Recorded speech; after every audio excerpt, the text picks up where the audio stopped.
It's about to get live. We keep it pretty level, no surprise. Come and listen to the topics plus. Yeah, check out our discussion. Keith Norris and D2K. K-Bump 20 on the MIC. Check our night all the way in Germany. Leveled head, you know who that boy is.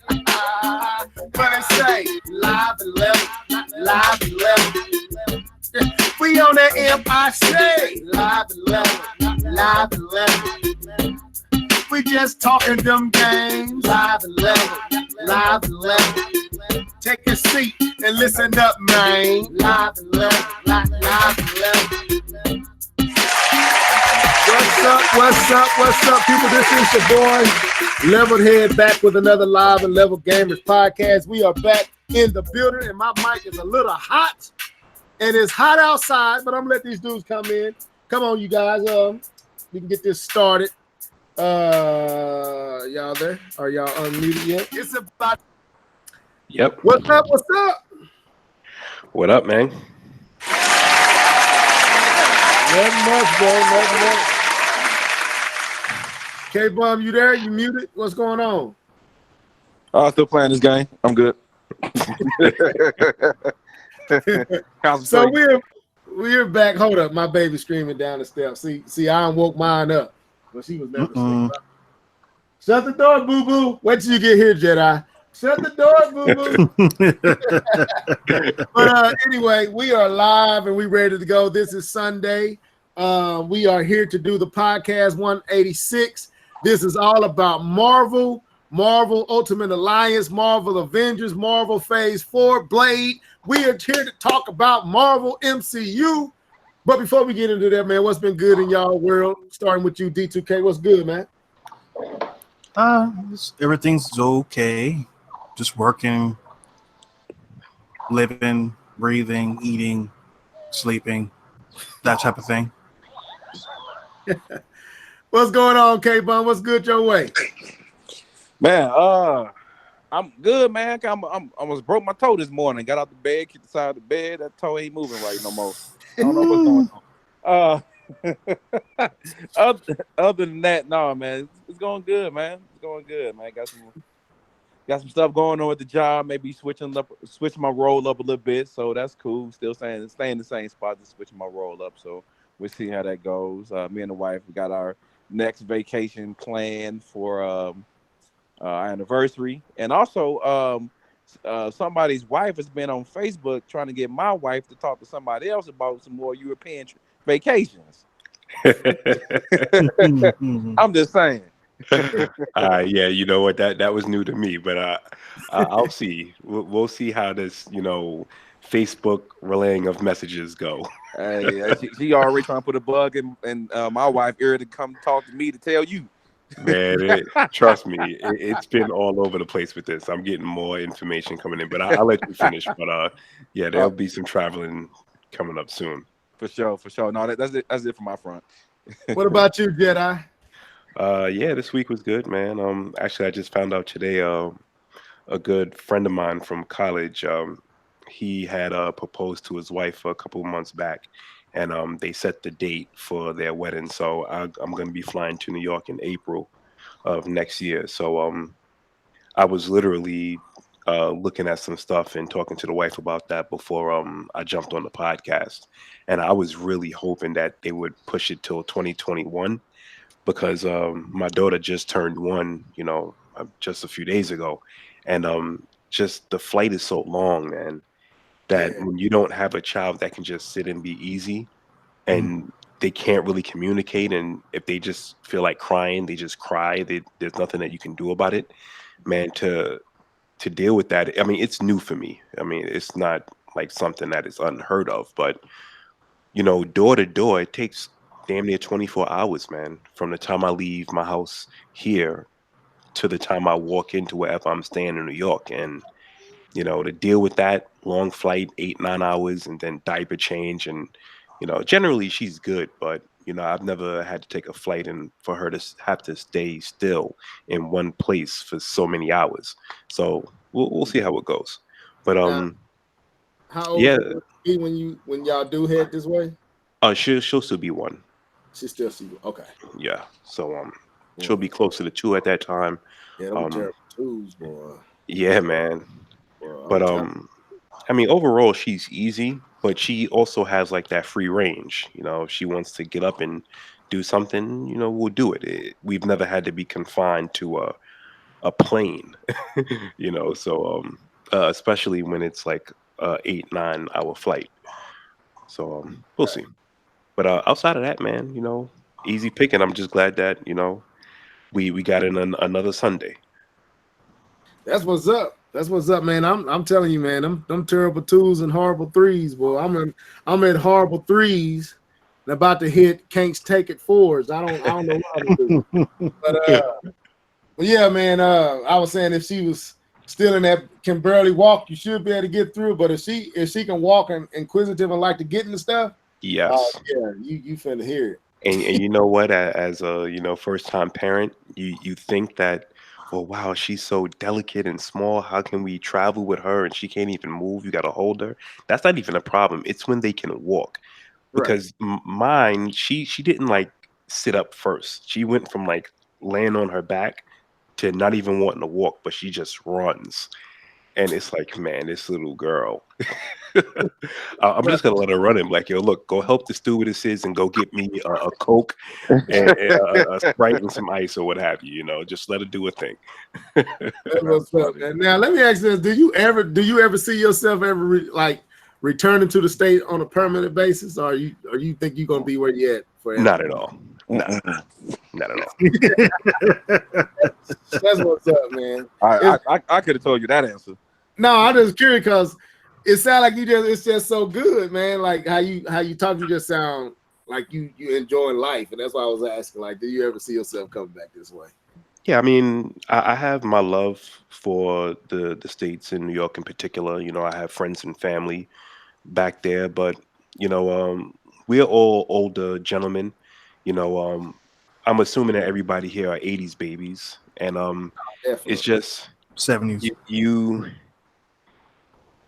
you grow up and you remember things, and then you realize that just given the environment, that it's difficult, especially like doing certain public things like public school systems and stuff like that. Back in the city, there's no way in the world I'm putting my daughter in that system. I got you. That's what's up, man. As far as me, man, nothing new from last week. Pretty much need to get out here and cut my grass, but it's too hot, so I'm just letting it be. Hey, it's too hot, man. It got all type of heat index and heat warnings out, so I've been in the house. I left my dog King on the sun porch, and he dang near cussed me out in dog language the other day. I ain't never seen that boy was talking. I was like, let him up in here, man. Let him out of there. So, but yeah, that's been about it for me. But yeah, man, we here to talk about these games. I got a chance to see Shazam the other day. Who has seen Shazam yet? Wait, with Shaq? No, the new Shazam. Shazam. Yeah, the new one, the one based on the DC character. Yeah, I see it. That was Okay. totally left field right now. Excuse me. So I know K-Bomb seen it. D2K, you seen it, right? Yep. So what's your thoughts? I know we talking about Marvel, so let's get a little DC in. What was your thoughts on the movie, man? Did you enjoy it? Was it lackluster? What was going on? Who you asking? D2K, you. I think I gave my thoughts on the movie before. I enjoyed it. It's kind of one of those one-off movies where I don't need to see it again. I actually saw it. I think it was in Best Buy a couple of days ago, and I saw they had the DVD and a Blu-ray there, and I didn't pick it up.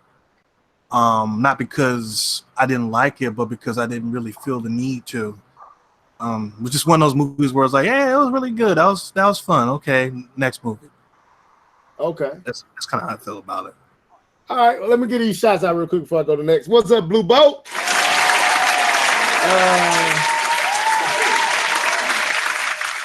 Raisin Banana DK.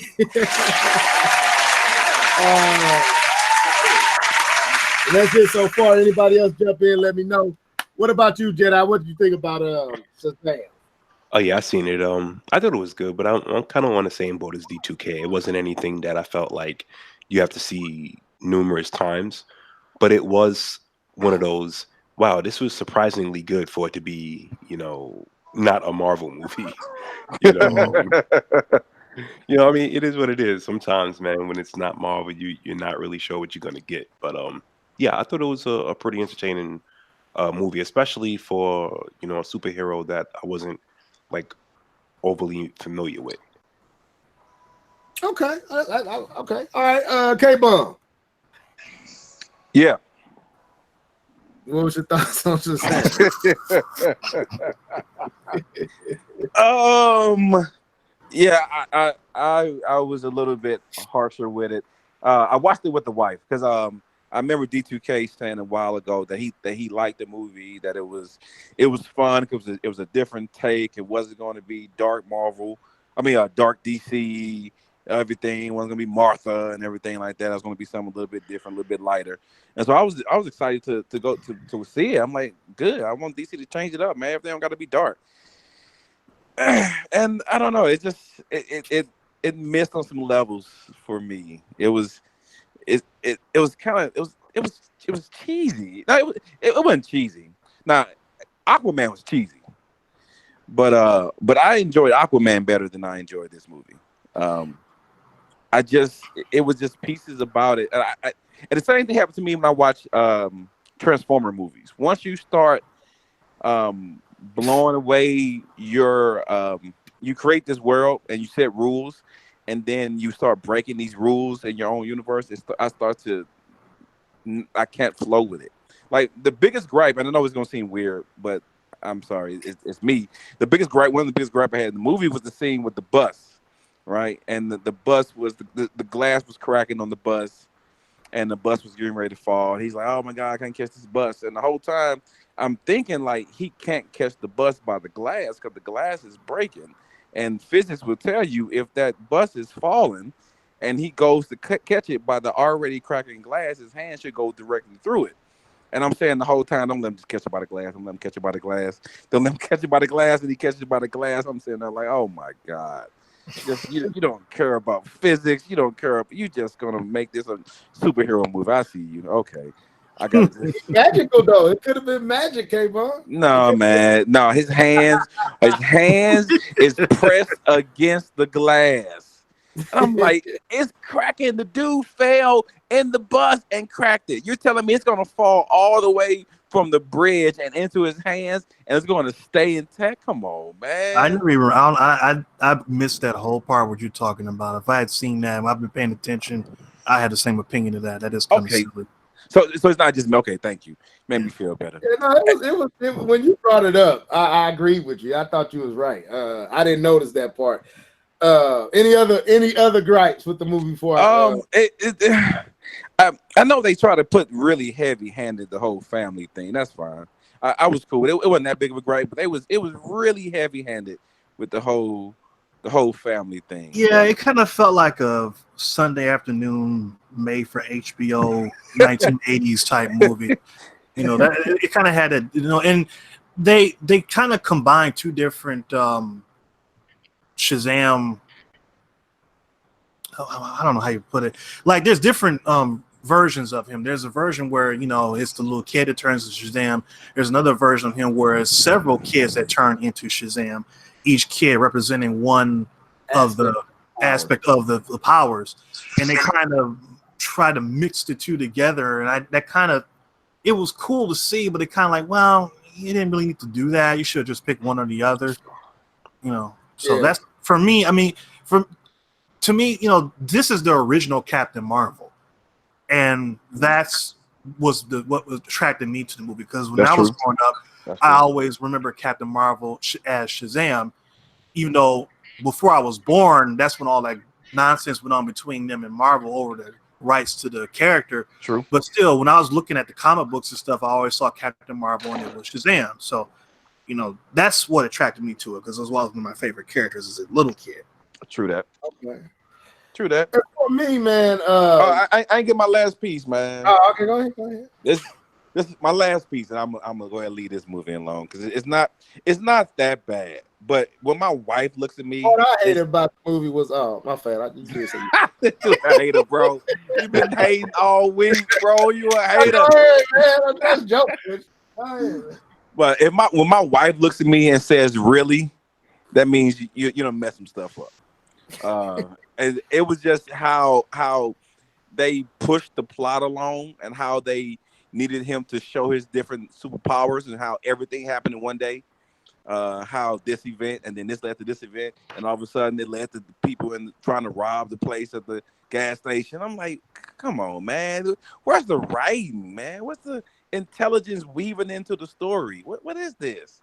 So that was my gripe. It's just everything just happened to happen right there, and just so he can showcase his power. Come on, man. I don't know. I thought the writing was in that aspect was poor, but that's my opinion.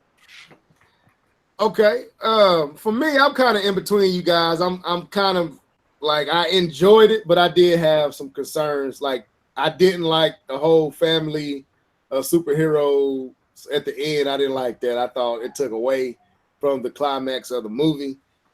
But I didn't notice the scene that K-Bun was talking about with I noticed the scene, but I didn't notice the issues with the physics with the window and him catching it by the window. I didn't even think about that. But the part that got to me was the very first scene where they driving in the car and the father is kind of being a jerk to him, to the antagonist. I didn't get that. And then when he had the wreck and spent around in the street and was fussing and the car hit him from the side and they showed the antagonist flipping in the back, how did the father fly out the front of the car? I didn't get that. I was like, wait a minute. Physics, bro. Science. That's what messed me up. So when you brought up the window at the bus, I was like, well, that's another scene because the father flew out the front of the window, but he got hit from the side. So how do you how do you go forward with a side hit? I didn't get it. But I don't know. Yeah, so that kind of bothered me. But I enjoyed the movie. It was actually funnier than I was expecting it to be. It's kind of funny that the guy that played the father, the antagonist, is actually the guy that played Lionel Luthor in the Smallville TV series. Really? Oh, okay. Yeah. I know that. Yeah. See, I'm not familiar with Smallville. My boy, one of my boys is big on Smallville, but I never checked it out. It was okay. I mean, I watched bits and pieces of it. It wasn't something that I could watch from start to finish. Maybe I would. Maybe I'll go back and revisit. But it had a couple of good episodes. Like the episode where Christopher Reeve was on there. It was really good. That was excellent.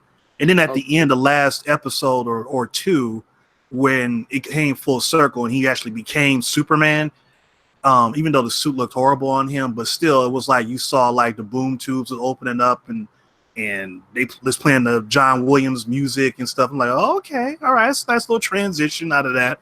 But other than that, it's if you can go check it out, I would check it out just to see what it is. Okay.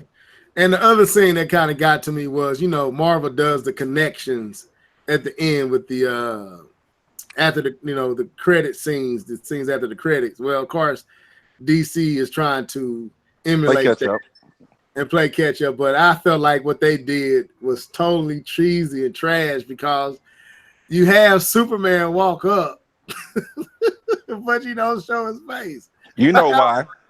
I know, but it just showed you just how the CGI wasn't done on his lip. That's hilarious. It just shows you how dysfunctional and how not together that Warner Brother is with the IPs. Like they tried to emulate, they tried to add that cohesion that Marvel did, but it's like, bro, that was whack. You showing that, okay, well, I guess the person that was playing him ain't coming back. That's what you're saying. My man said his lip wasn't ready. Also, before we get into these, what we've been gaming on, anybody got a chance to finish Stranger Things 3? Lord, don't say nothing. I'm like the second last episode. Ooh, it's getting so good. It's getting so good, man. We'll save that for the next one. But please. Have you seen it, Jedi? Have you been watching it? Stranger Things? Oh, you probably taking care of the baby. What about you, D2K? Have you checked out Stranger Things on Netflix? I've never seen it. Oh, my bad, Lord, guys. that's mercy. I was talking, didn't even realize I was mute. Oh, okay. Yeah, I tried to start the first episode multiple times, and I have not gotten through it. I've gotten to the part where they got the blackout, and that's about it. But now that I'm hearing K-Bomb say that it's gotten really good, that's probably going to be a good level of encouragement. It's just it didn't grab me immediately. It got good, bro. Yeah, it did. Like, I'm sitting here like, what's season gonna are happen you? next? What season are you on, Jedi? Oh, I'm on the latest season, season 3. Okay, yeah. Oh, But yeah, I'm yeah. on the first episode. I haven't gotten past like the first It half starts hour. slow. It starts slow. It picks up, bro. But it picks up fast. Like Right. you ain't gotta watch much past the first episode before it catches you and draw you in. And it ends good. Touch your mouth. It does, man. I ain't saying nothing. But wait, you gonna hit me up? You're like, bro, that's what you know. It ends good. All right, well, let's get into this, man. What you been gaming on? Let's go. Yeah. You know what time it is? It's time for What Have You Been Gaming On? Sing it, folks. Let's go. Hey. What you been gaming on? Y'all clap your hands. What you been gaming on? Sunday, I can take y'all to church. What you been gaming on? What you been gaming on? What you been gaming on? That's that old what you been gaming on? Gaming on, gaming on, gaming on. All right. So what you been gaming on? Starting with you, D2K. What you been gaming on, bro? Not a darn thing. I've just been kind of busy. I haven't really had a chance to really game on anything. I mean, just playing with a little. I mean, I was just messing around with my little Nintendo emulator on my phone at work a little bit because there was literally nothing to do for like 4 hours. That's all. That's the best. I mean, I was playing some. I like to play like Tecmo Bowl, but like with the updated rosters. Oh, for sure. That's fine. That's dope. So I was playing like 2019 Tecmo Bowl. Yeah, they do that. And I was playing this game called Anticipation, which is like a win, lose, or draw type game where they're drawing the picture. You have to try to figure out what it is and jump in before everybody else do it. It was a game made by Rare for the NES. It's a fun game to play. And that's about it. I haven't really been able to play much past week. Okay, that's what's up. You gotta tell me more about that updated roster. So that's only on the emulation stuff? Yeah, I mean it's a website. If you go to tecmobowl.org, I think tecmobowl.org, they got all kinds of versions. They got Tecmo Bowl going from this year all the way back to, this is Tecmo Super Bowl, going all the way back to 1991, 90, whatever, if they first came out. But yeah. Okay. All right. Well, that'll definitely be something to look into, given that the only thing that we have now is Madden. Y'all want to talk about that trash real quick? Nah, I'm just taking, indirect shots over here. My boy K-Bomb. Shots fired. Go ahead, Jedi. What you been gaming on, man? Actually, this game called One Strike. It was on sale on the eShop, and I purchased it. It's pretty cool little game, but for the most part, I've been playing this tower defense. I love tower defense games, which Nintendo really needs to invest in tower defense games.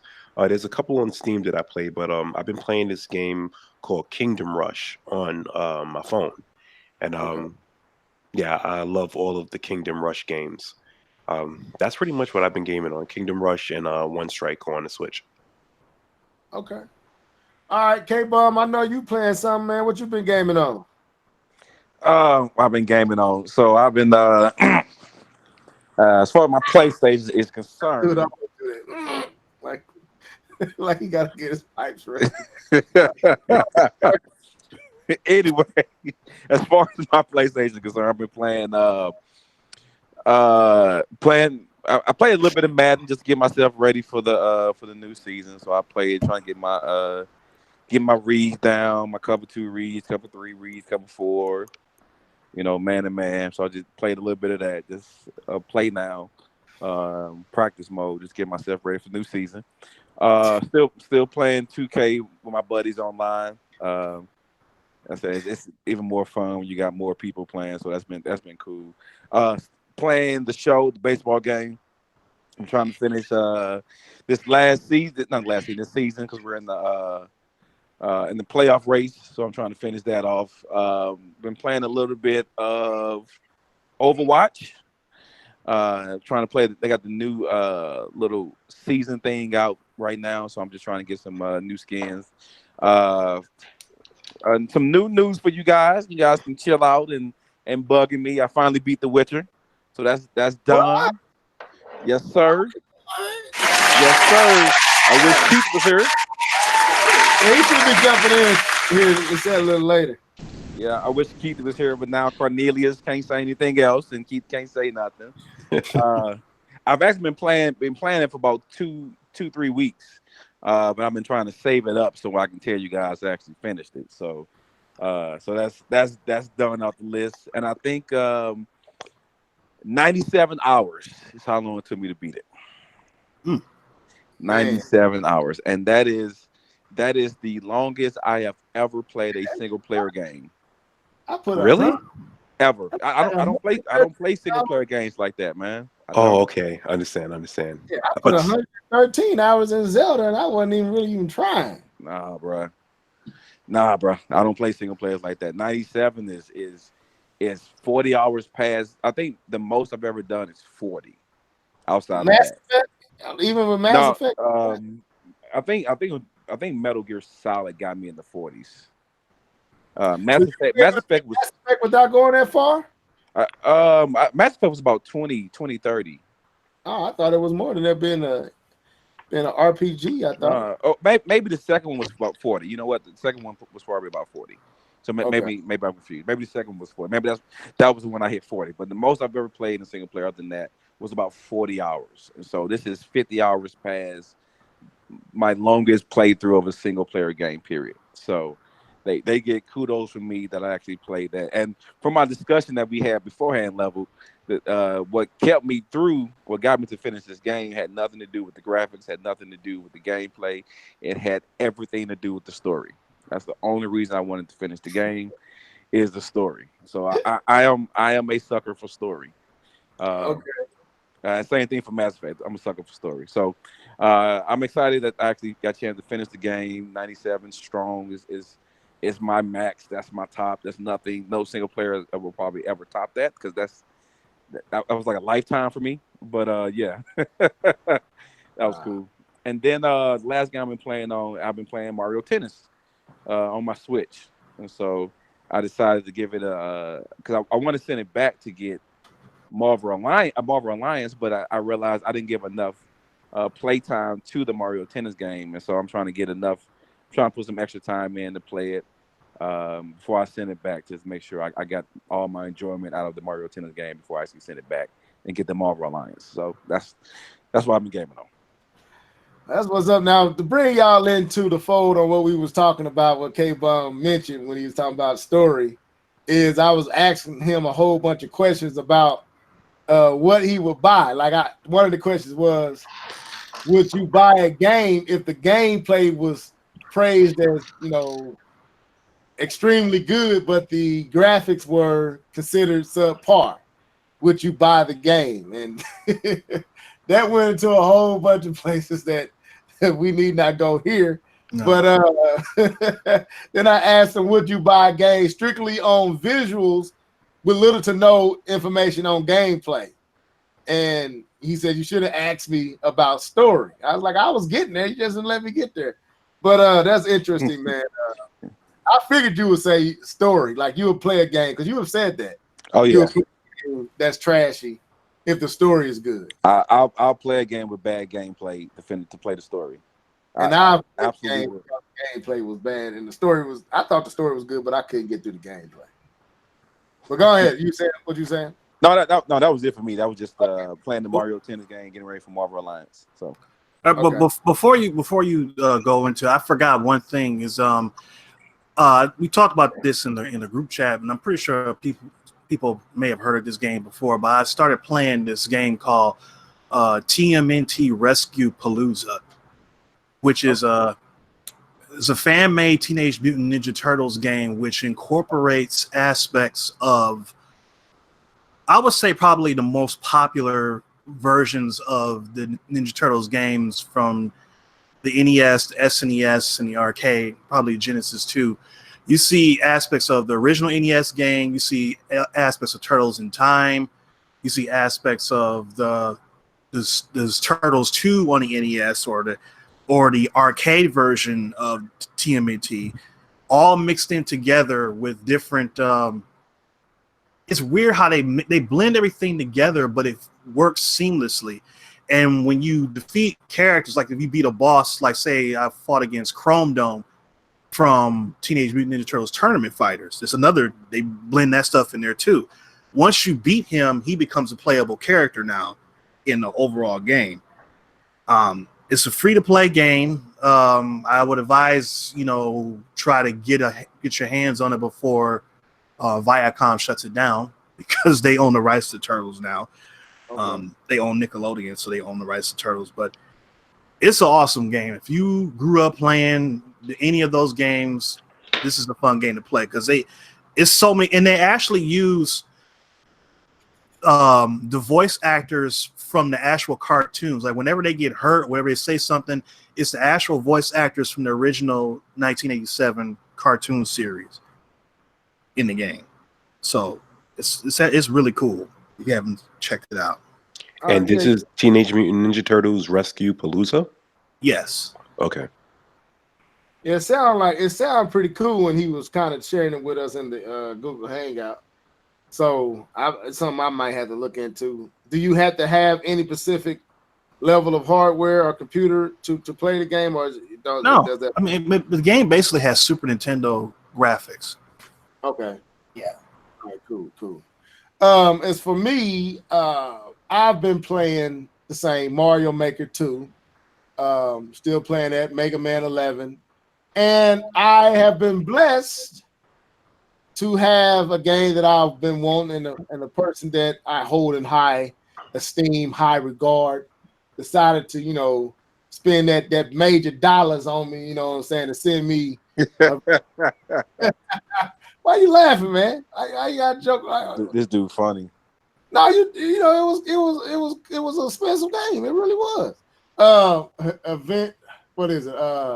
Horizon Zero Dawn. Is that what it is? Yeah. Yes. And I actually was about to play it yesterday, but I ended up making some chili and sitting down with the family and watching movies. So I didn't get a chance to pop it in. But I do plan on throwing that in there this week. So my PlayStation 4 controllers are charged. They're ready to go. And all I got to turn on and load it up. But everybody sending shouts out to K-Bum for hooking your brother up with that game, man. That was he hooked me up with that Amazon Prime hookup.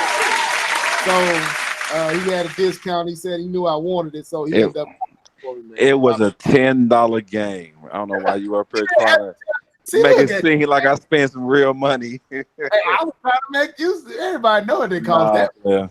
So, all right. Anyway, yeah, $10, man. So, but yeah, he sent it to me. He sent it to my crib. I got it Tuesday. I think I got it Tuesday or Wednesday. And so I plan on popping that in either tonight or tomorrow. I'm excited. I really am. I'm honestly excited because I did want to play that game. So, what else? Outside of that has been these movies. And speaking of movies, we see Keith down in the comments section. What up, Keith? And who else is in here? Alex Trim.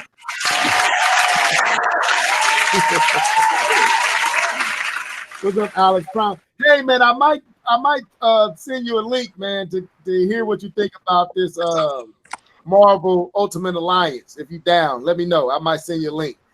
But let's get into the topics, man. I think you missed one. Did you get Raging Banana, DK? I got him earlier. Okay, my bad. My yeah. Q said I'm almost finished. Man, hurry up, man. Anyway, so so we got this podcast is basically Marvel field. It's just about Marvel. That's crazy. We can't do nothing like this for DC, but anyway, so Marvel has come out with a Phase 4. We also got Marvel Ultimate Alliance just released on Friday for the Switch. We also got Marvel Avengers at Comic-Con. They leaked demos of the game in action and being played. So we're gonna talk about all that. But before we get into that, there was an announcement that kind of piggies back to last week's podcast with the Switch Lite. Nintendo also this week, Jedi, and I'm gonna bring this to you, announced revision or is that the right way to say it? I guess, yeah, revision to the Switch with a battery life that goes from 3 to 6 hours to now 4 to 9 hours, or 3 to 7 hours to 4 to 9 hours. What is your quick take on this announcement? Do you care? How did you feel about it? I guess it's okay. For those who play portable, I would say about a good 80% of my time playing on the Switch is docked. So it's good for people who want to, play portable and have the standard version. But I mean, it is what it is with Nintendo right now. I'm a little pissy at them still. It is what it is, man. I can't complain about them updating the battery life. It was a necessary thing to do. Certain games really do eat at the battery life, and it's good that they're aware of it. I would prefer, though, if they actually put some effort into their online ability, though. That would actually work wonders for everyone who owns a Switch. Online, remember they say ain't nothing wrong with it online. What you talking about? Yeah, allegedly. Yeah, it's something wrong. But you know what it is? I'm sorry. It's not even that the online is terrible. It's just that if you're gonna provide a service and then you're gonna say, hey, every month you get a good amount of like throwback games, then don't let it be games that nobody cares about. And why is it just restricted to like these ridiculous NES games that nobody wants to play? It's like the backlog, the catalog for Nintendo is so broad. It's like it's borderline insulting what they're doing. Yeah, my thing is you announce the Lite with a better battery and then come out with a new Switch with an even better battery. Like, I don't know how that's gonna hurt, but we have Alex in the building, man. What's up, Alex? Hey, yo, what's up? What's going on? So we about to. You playing that? You're playing that Marvel Ultimate Alliance 3 for the Switch, right? Yeah. Give us your playing take. it right now. So far, it's pretty good. Like I think I'm almost done. But there was like a bunch of videos coming out early about frame rate issues and stuff. That is true later on in the game. Like I didn't notice it at the beginning, a couple hours, but when you get further in, especially when you get to like the Dormammu world, that's when I started to notice it. But it's not like, I would say like 95% of the time is totally fine. Okay. It is more noticeable when you're playing handheld, though. So that's the thing. If you play mostly handheld, you might want to wait for a patch or something. But I play usually docked, so it's not really affecting me. But the game's cool. Like graphics are cool. The storyline's like a whole new storyline, and is made by, I think Marvel themselves helped with the story. So it has nothing to do with the movies, but like it's to do with the Infinity Stones and Thanos' children. So it still kind of intertwines a little bit, but it's its own separate story in the same way. But like it's really cool, and there's a lot of Marvel characters that aren't in the major movies that are like lesser known. Okay. And yeah, so overall, I'm enjoying the game a lot. So, y'all got any questions y'all want to ask? Feel free to ask. K-Bum, D2, whoever, Jedi. Yeah, no problem. I'll jump into it because I played the first one and I played the second one. And I was kind of tell you in the comment section, one of the biggest things with me with those games is that it got repetitive. And even with new characters and new power-ups and new abilities you unlock, it was still kind of like the same thing. I know it's kind of represent like a dungeon crawl, and you fight all these low level the kind of game guys. it is, though.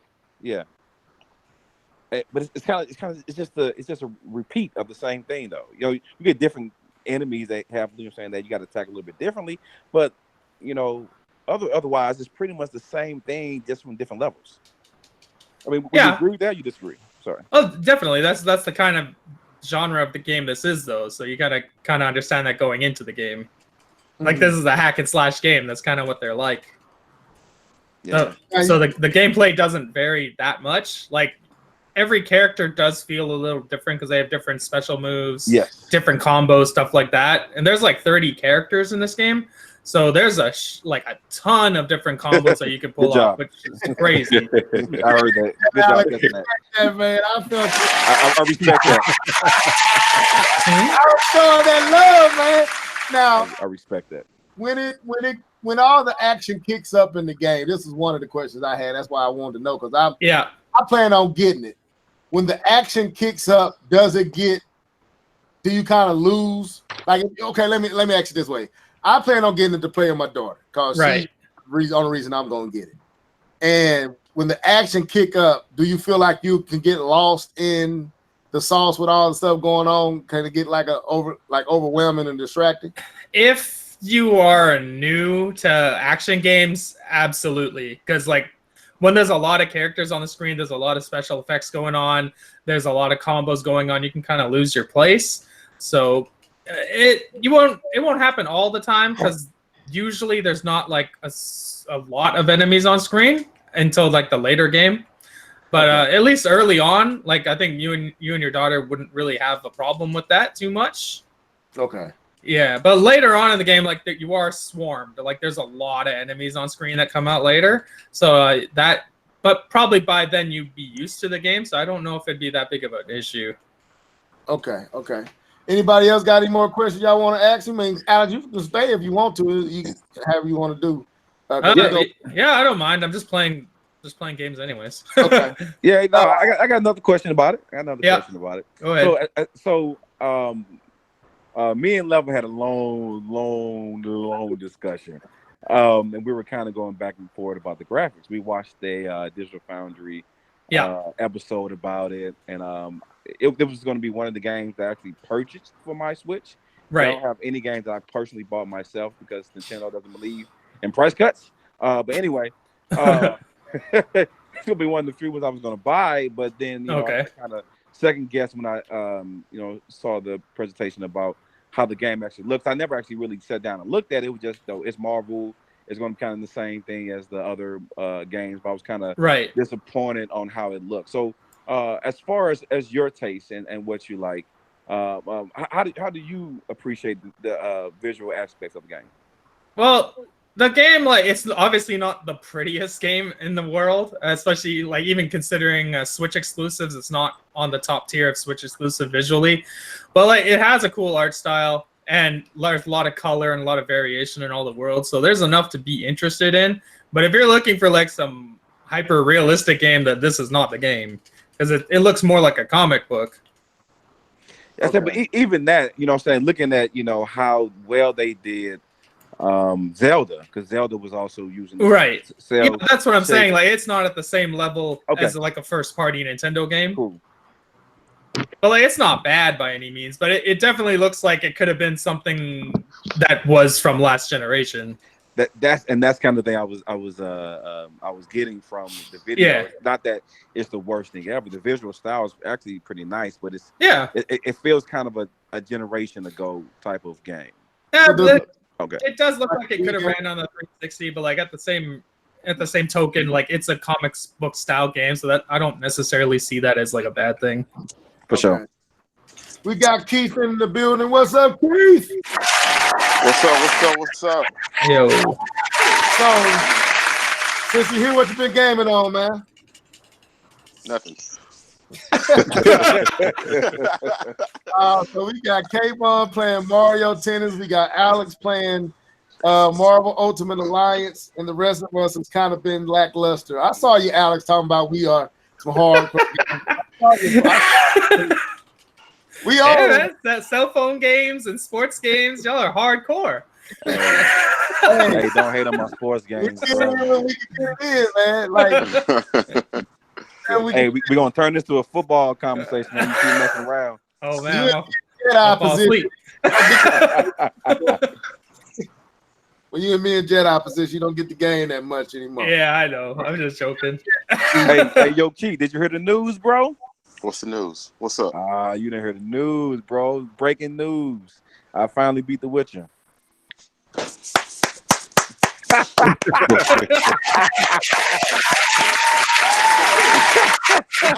How that happen? 97 hours, bro.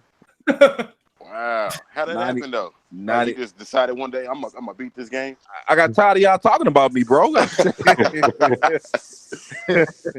I've been playing it for like 3 weeks though, like 2-3 weeks, because I wanted to come on the podcast and just say I didn't want to tell you guys I was playing it. I just want to come on and say I finished it. Okay, what you think? Man, the game is amazing, man. The story is just it's such a great story that it's a great. It's probably one of the defining games of this generation, man. It is. Did you say Siri? Yes, I did. Wow. I did say, bro. I think my Siri died. Oh, for real? Yeah. Oh no, I saved her, and we're traveling the world together. Me and Yen are still together, and but I did mess up and Rabbinick, what was the boy name? The other king. Yeah, he's killing all the non-humans. I didn't do that plot line. The Baron? No. Is that the Baron? No, not the Baron. No. The other king. You know, the two kings. Novigrad was fighting against the. I guess I don't need to buy this game no more. I guess. No, it's different storylines, bro. Like, yeah, you make different choices. Yeah, man. Your ending, like me and Key ending, are totally different. Y'all made up my mind though. I'm getting it on the Switch. It's working. Okay.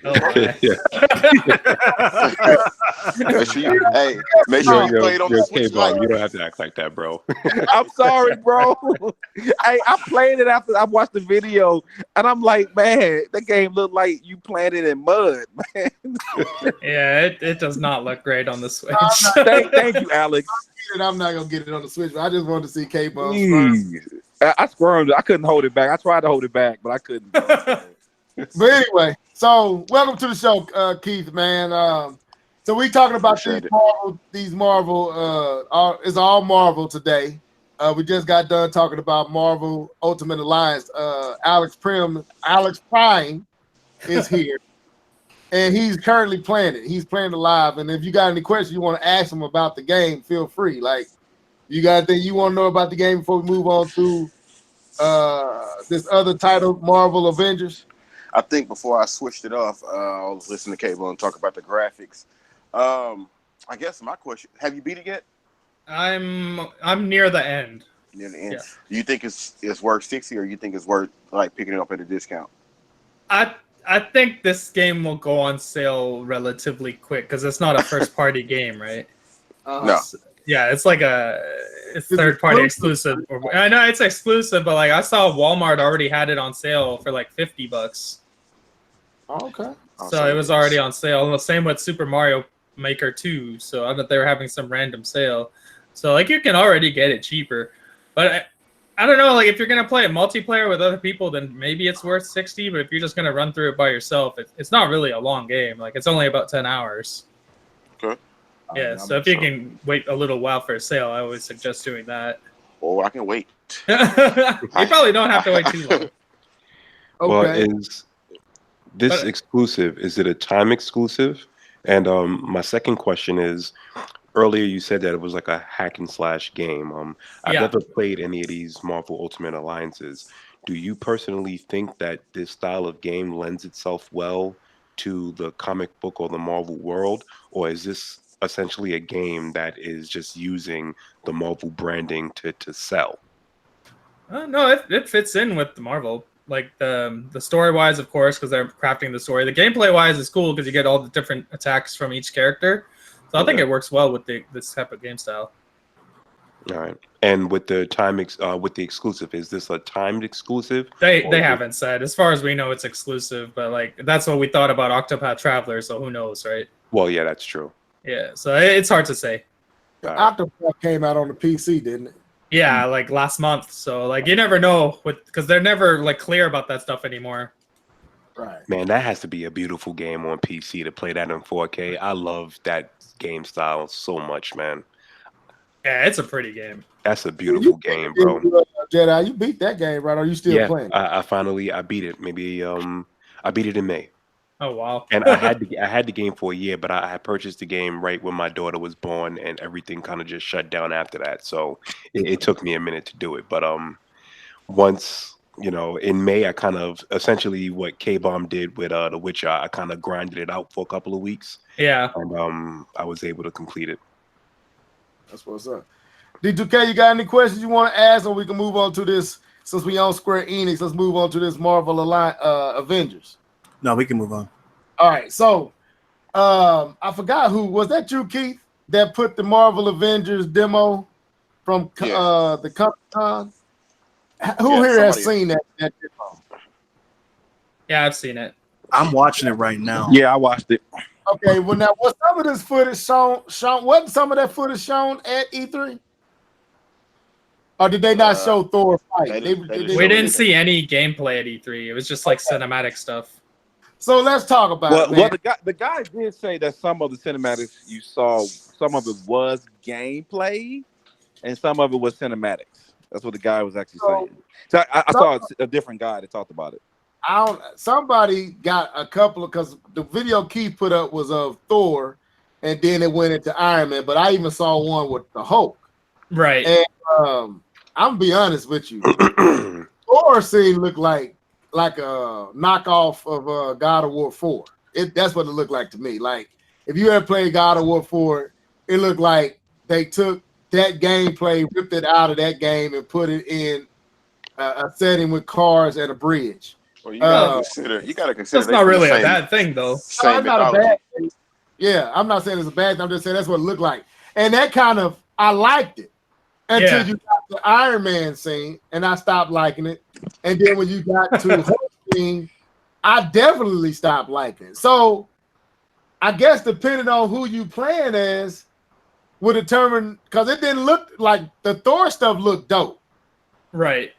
The Iron Man stuff looked trashy. I'm just gonna be honest. Iron Man stuff looked like trash, and the Hulk stuff looked so limited and primitive and cheap. Like that kind of fish eye camera lens look that they had. It just I don't know. It just didn't. I didn't like those two scenes, but the Thor part did look good. So I guess D2K, what was your thoughts on it, man? What you saw? Did you like? Did you not like? What's up? Well, right now, I'm on Captain America's scene, and I haven't seen that. To me, it looks pretty dope. Okay. This game, I can't really put too much into it because I don't know what's gameplay and what's not. Right. There's no differentiation. There's no say, okay, this is gameplay and this isn't.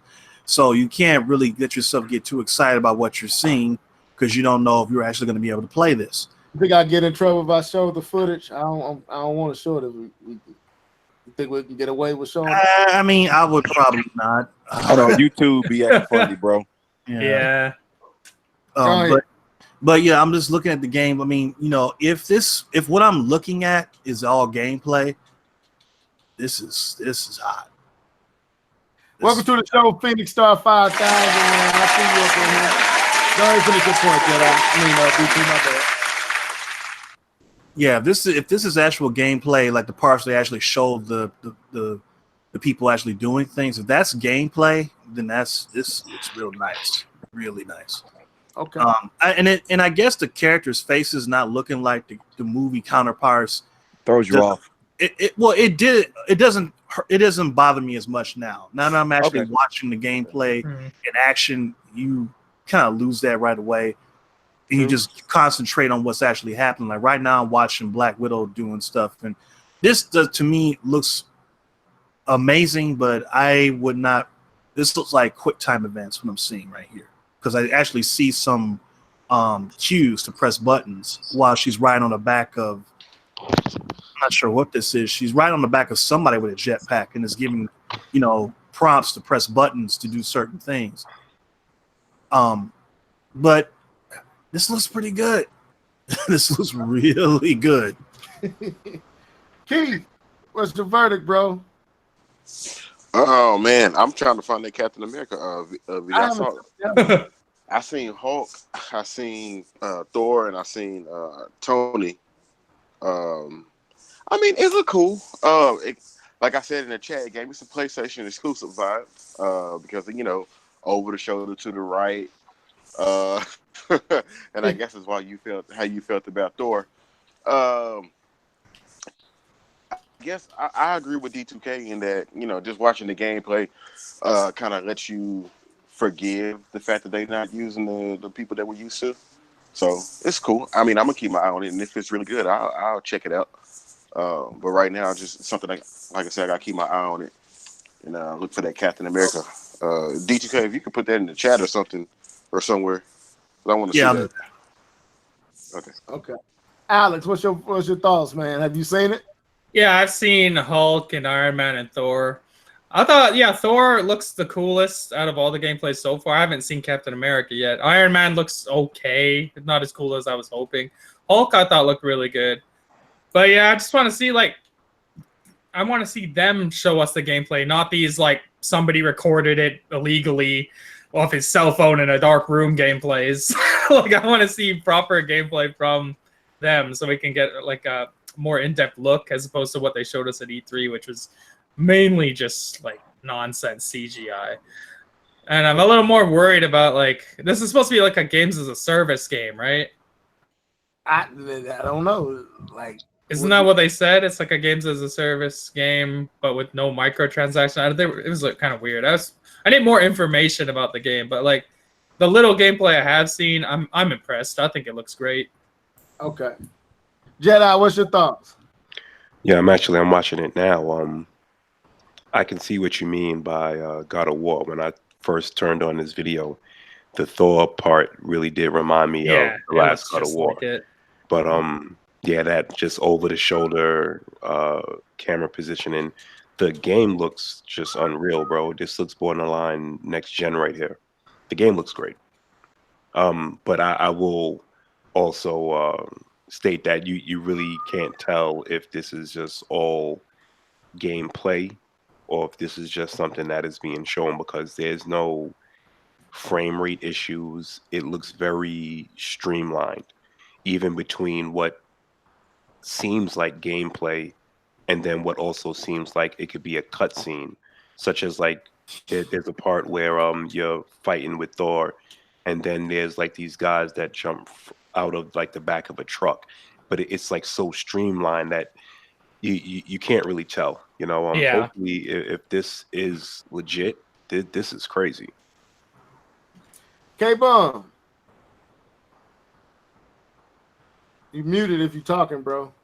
No, I'm trying to beat this Mario Tennis level. My bad. K-Ball going hard, bro.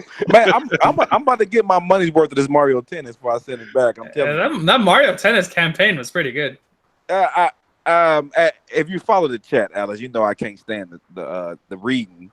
So that's what I'm not liking on the little adventure mode I'm playing on.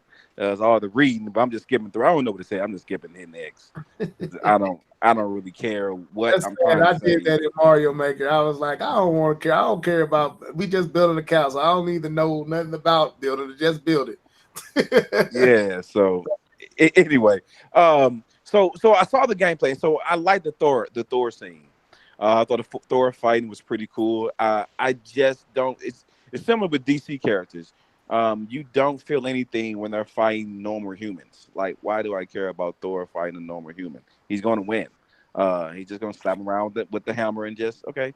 And so the Thor scene really didn't give me, because it's to me it's no danger. If you die because of bullets with Thor, then you're just terrible.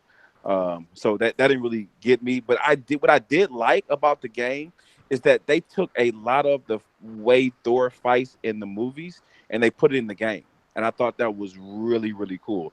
The way that before he flies, he spins his hammer really quickly. And he also uses that to deflect shots and stuff like that. How he spins hammer really quick. I thought that was really cool. And I saw a lot of aspects of the movie, especially when Tony was fighting Iron Man. When he was on the ground fighting, a lot of his moves when he was shooting his blasters were all moves that's taken directly from the movie and that he's done. And I thought that's pretty cool that they're paying homage to the movies with some of the way they fight in the video game. Yeah. And so I didn't think it was great, but I didn't think it was bad. I'm kind of in the middle of it. And my biggest thing, I said it a while ago, my biggest thing is I think I may like it because of the voice actors. I know that's very weird for someone to say, but having Troy Baker and Nolan North as the voice actors in this game, they can make any story sound good. And so to me, it's weird. I know, but that's me. That's my biggest want in this game is just playing the story and hearing them portray the action through their voice. I think they're probably the best in the industry when it comes to voice acting. So. The gameplay is okay. I wasn't blown away. I wasn't saddened by it, but it didn't really catch me. I'm hoping that when this is like the first level of the game, but when you actually get the game, you're actually just playing one character at a time. I don't like the switching. I'm not a big fan of that. I'd rather just play one character at a time and kind of play through his little mode, and then have a natural switch when I'm playing through another character storyline. But that's my take on it. To expand on that, they actually the footage they showed of Captain America and Black Widow, they also are doing moves from the movie. That's cool. Yeah, so I think it's universal for everybody. If they were saying that this game was something that was going to be launched with the next gen systems, I would probably be less skeptical. Exactly.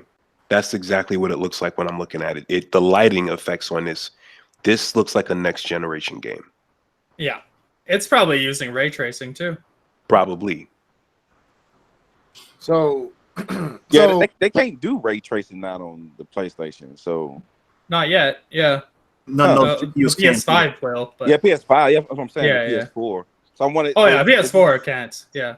Is this PS5 gameplay we're seeing then? Or... It's probably PC. They're not going to show you console gameplay. Right. Yeah, whenever we see trailers and stuff like that, that's all PC. It's always PC. Yeah.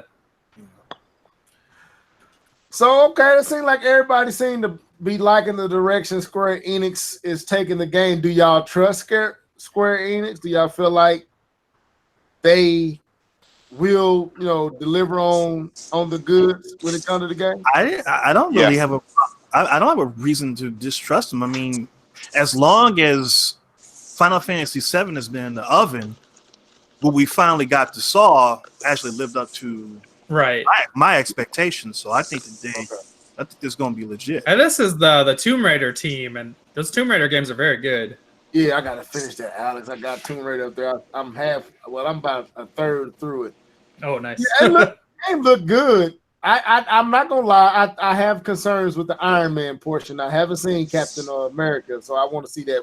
I see D2 put that in the Hangout, and the Hulk part didn't impress me. Hulk design did, but not what he was doing in the game, like knocking the car out the way, jumping to this one, knocking this car out the way, jumping to this one, smash this, jump. I thought that was kind of whack, but not what it didn't look bad. It just didn't look like he was doing anything interesting. Right. But the Thor scene was dope, and I could not deny what I was like, man, that looks freaking dope. Like when he knocked dude up against the car, and then the dude was shooting him from the top of the trailer of the diesel truck, and he threw Mjolnir. Is that the name? That was pretty close. Yeah, and hit him and knocked him. That was dope. All that was fire. But when they came to Iron Man, I was like, all right, that don't look all that great. I mean, I'm just gonna be honest with you. And then the Hulk part looked like if you actually had something that really like K-Bum said, he said it about Thor, but I said it about Hulk scene. If you have something that really poses a threat to Hulk then I think it might be dope. But him just knocking cars out the way and punching this down the street and jumping from this platform to that platform and, you know, kind of doing what he did in the original Avengers movie where he jumped and kind of was jumping from the skyscrapers and all that. They kind of seem like they're trying to replicate that. Yeah. It looked cool, but it's like one of them scenes that just one of them stages, just you know how a song on an album is just a gimme song. It ain't really been meant to be impressive. It's just to fill out the song list. That's kind of how it looked. Like this just a stage just to do Hulk type stuff. It don't look like you really put any heart into this stage, whereas Thor did. It did look like that with Thor. But that's just me. I mean, but the visuals look amazing. I mean, it's a beautiful game. So, all right. Any other thoughts on this before we get into this MCU? Because this is what we really want to talk about. Nah, I'm ready. So, Alex, you into the Marvel Cinematic Universe, right? Hold on. Before we move forward, you said something about do I trust Square Enix? And D2K pretty much hit the nail on the head. But I also want to throw in Tomb Raider. I don't know if anybody really likes Tomb Raider. I think they do a great job with those games as well. Yeah, those games are great. So I fully trust them. I mean, I might not really fully get invested into the story, but I think as far as like gameplay and keeping it entertaining throughout from the start to finish, I think Square Enix is probably one of those top tier developers that they do so many RPGs that I don't play, that I don't give them a lot of credit for other stuff. But I think they're pretty dope developers. Let me ask this. Since this is like a movie to game adaptation, and we haven't had many successful games like of that ilk, do that give you concern? Like, will they put the necessary attention into the game? Like, okay, will the game be like what Thor scene was all the way through with all the characters, or will we only get those type of scenes with that character, but everything else kind of you have to understand when it comes to those movies to video games that they're usually under a time crunch. And that the video game has to release around the same time as the movie. Yeah. does. And so a lot of times corners are cut to meet that time. This doesn't have that restriction, and so they plan their time off of how long it takes them to do the development. And so from that aspect, I think you'll get a better product. Okay, that's a damn good point. That was good. That was good. Yeah, that was. So let's move into the MCU because this is what we're here to talk about. So Disney and Marvel has finally announced their plans for the Phase 4 of the Marvel Cinematic Universe. We all know that Infinity War is an Endgame, and Far From Home I would kind of put Far From Home in that fluctuation between Phase 3 and Phase 4. They quote unquote say that Far From Home is the last one, is what they're saying. Yeah, doesn't that finish out Phase 3? Yeah, they say it's like They don't feel like it finishes out Phase 3. It feels like it starts Phase 4. It's a transitional movie. It's a transitional movie, right? D2K. So taking Far Away From Home out, Endgame and Infinity Wars concluded the Avengers and all that as we know it. Almost a decade and 2 years of a storyline being developed. Now we're about to enter into a whole nother space, whole nother storyline, whole nother arc. So we got some titles here. K-Bone, you got the titles up? You got the titles of all the different movies in this Phase 4 arc? Yeah. Let me. I can pull them up. So I put it in the chat. Yeah, you did. I was. Yeah, I got it. So, kind of go into naming out some of these, man. And I want to get y'all thoughts on how y'all feel about where it looked like we might be going. Go ahead, man. So you want me to focus on the movies first before the Disney actual series, the Disney Plus series? Yeah, let's focus on the movie because I don't know much about the series. So okay, yeah, go ahead. So the movies that we know that we have scheduled.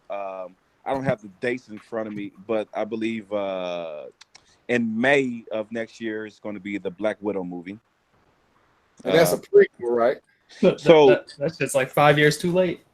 But see, I think there's going to be something here that's going to be relevant to the now timeline, and I think that's what the reason why we're having it still in phase 4.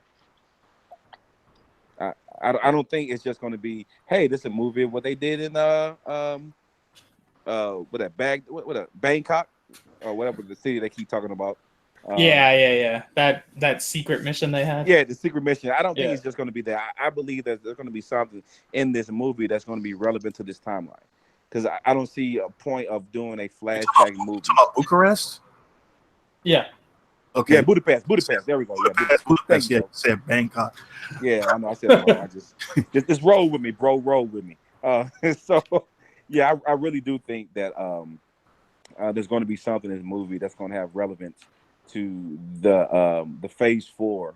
Otherwise, like you said, you could have did this as a a Disney Plus movie and not even put really the work in and making it a big time movie. So that's my thought about it. Okay. So you said so you named so Black Widow is May. Yeah, that's the first one. That's the first one. And I believe they didn't say which one comes out in. I think there's 3 movies in next year, I thought. And believe what Thor is going to be the second one. No, Eternals. Sorry, Eternals. So it's going to be 2. It's Black Widow and Eternals. Eternals, yeah. So November 6th. Yeah, you're and right. Also Falcon and Winter Soldier. So I was going to hold off on the series, on the Disney Plus series, and just talk about the movies first. So yeah, so the actual movies are going to be for next year: Black Widow and the Eternals. Okay. So all those titles we saw are not movies. So some of them are movies, shows. Some of them are the Disney Plus shows. Actually, there's more. There's it's about half and half. It's half and half. Yeah. It's half and half. And they're all going to be on their streaming service, right? Right. Absolutely. See, that stuff now. So that's kind of forcing you. That's kind of like. Disney doesn't play games, man. Like they're gonna get you on that service. Any means possible. Yes. Man, what they charging a month? Like, is it the same as Netflix? I think it's $8. No, they're starting off small. It's like a drug dealer. Just you know what I'm saying? The first like you remember how Netflix started way lower than what it is now? Uh-huh. Yeah, it's like that. Because I might do that. That's what they want you to do. My brother provides the Netflix plan, so since I ain't really paying for Netflix, so I fly the Marvel. What'd you say? No, I said no. Go ahead. Pause. So, go ahead. Go and finish what you said, K-Bo. No, I was saying that. So the Eternals. So they've kind of gave a hint on what this movie is going to do. So I've heard different things about this because if you know the background of the Eternals, I believe they were the race created by the gods. What are they? What are the gods' name? I'll get the gods. The one you keep confusing the World Eater for. Celestials. Yes. They Celestial? created. Yeah, they created the Eternals, and so. Oh, okay. This movie is going to be taking place there. But one thing that I do find interesting is, and we talk about the going forward as far as Marvel, is that a lot of these so-called movies are going to be off-world. And I believe the reason why they're making some of these movies off-world is because of the series. Because you can't have all this stuff going on at the same time in the same universe without crossing over each other. So it wouldn't make sense. Yes, they're gonna take some of their movies like Guardians of the Galaxy, Doctor Strange, Thor. A lot of these movies are most likely going to be off-world, so they can do their series on Earth and not have to be intertwined with everything that's going on. Okay, that's my take. But they also talked about Eternals because the Celestials also created the gene that became mutants. And this is all going to be in the series. No. Eternals is a movie. So Black Widow. Okay. I thought Eternals was the show. No, Eternals is a movie. No, Eternals was a show. No, not Eternals. What was that? That was Inhumans. Inhumans. That was a show. Yeah. That was trash. So they yeah, they canceled that already. They canceled that. They were trying to cancel it before the first episode aired. That was pretty bad. Yeah, it was bad. But no, Black Widow and the Eternals are going to be movies. And this is they got big name actors. They got Salma Hayek. They got what's her name? She played Laura Croft in the movies. What's her name? Oh, her name's hard to say. She married to Brad Pitt. Oh, Angelina Jolie. Yeah, she's going to be in that. Yeah, they got some. I thought you were talking about the new Tomb Raider movie. Oh no! No. So yeah, that's going to be for the Eternals, and then the next year they're going to have the Thor movie. They're going to have Doctor Strange, and I believe Shang-Chi are coming out next year. I believe. Legend of the Ten, right? Shang-Chi is 2021. Yeah. That's what I mean. The year after these movies. Oh, the year after okay. Black Widow, which is next year. Shang-Chi, Thor, and Thor may be 2020 actually. So Shang-Chi, Doctor Strange are coming out, and then I believe it's supposed to be Guardians. I think in 2021, and then 2022, I believe Thor. This is much different from what I'm seeing because I see Thor as November 5th, 2021. Okay. And I don't see Guardians at all. So they haven't announced Guardians, but there's a date on the timeline that they haven't announced for a movie. Okay. That's the Guardians space, but they haven't said anything about it. All right. Because some of these movies, they haven't answered every. Because Marvel sent out an email months ago that said every single movie they have dates for, and they didn't answer all these movies at this press conference. Right. So some of those movies are still out there that they have dates for without titles, and the Guardians of the Galaxy one is one of them. So this Thor: Love and Thunder, that's not a movie? No, that is a movie. That's the movie. Yeah. That's the movie. Hawkeye is a movie as well, right? Or is that a series? Series. What if? Geez, let me go through it. Let me just go out and say it. Yeah. All right. Blade is a movie. Yeah. New Blade is going to be a movie. Black Widow is going to be a movie. Thor: Love and Thunder is going to be a movie. Doctor Strange is a movie. Shang-Chi is a movie. The Eternals is a movie. Series is going to be the Hawkeye series. It's going to be the What If series. Loki has a new series. Wanda and Vision, and Falcon and Winter Soldier, which would be the first series that airs. Okay, now that makes sense. Now, will the actual cast that played in the movies Yes. probably roll in the series? Absolutely. Whoa. That's going to be interesting. That's going to be dope. So this is going to be treated as if, so it's going to have movie level production. Yeah. Yep. You lying. Bruh, they want that money, bro. See, that would definitely that'll make me purchase it if they don't have that level quality in it. Because I'm thinking like they doing like Netflix, like they're doing Luke Cage and all. I'm like, I ain't in it. No, sir. These are and what really should make you buy the series, to be honest, I don't wonder if Alice would agree with me. What really should make you buy the series is the What If series. I think that's going to be better than everything else. Now, is that the Hawkeye one? No, the What If series is going to be an animated series where they do the What If comics of Marvel. The What If random scenarios. Yes. The What If series is when they What If I don't know if it's going to be actual part of this series, but in the comic books they had a What If series that if Peter Parker became the Punisher, right. And that's a picture of Peter Parker. Instead of web shooters, having machine guns coming out his wrist instead of web shooters. It was hilarious. And another What If is I think it was when Deadpool murdered the Marvel Universe. That was amazing. Yes. If you ever get a chance to pick that up, that book, or if you just want to get a quick overview of it, go to a YouTube page, a Comic Storian. It's his name, and he actually reads the whole comic all the way through. I've listened to it. Yeah, that's amazing. And so it's going to be animated, but here's the catch: all of the original people will be revising their roles as voice actors. And so if they're doing an animated movie with Captain America, they're going to have old boy playing the voice of Captain America and Samuel Jackson playing the voice of I thought that Captain America, that guy doesn't want to do this anymore. Well, it's just voice acting.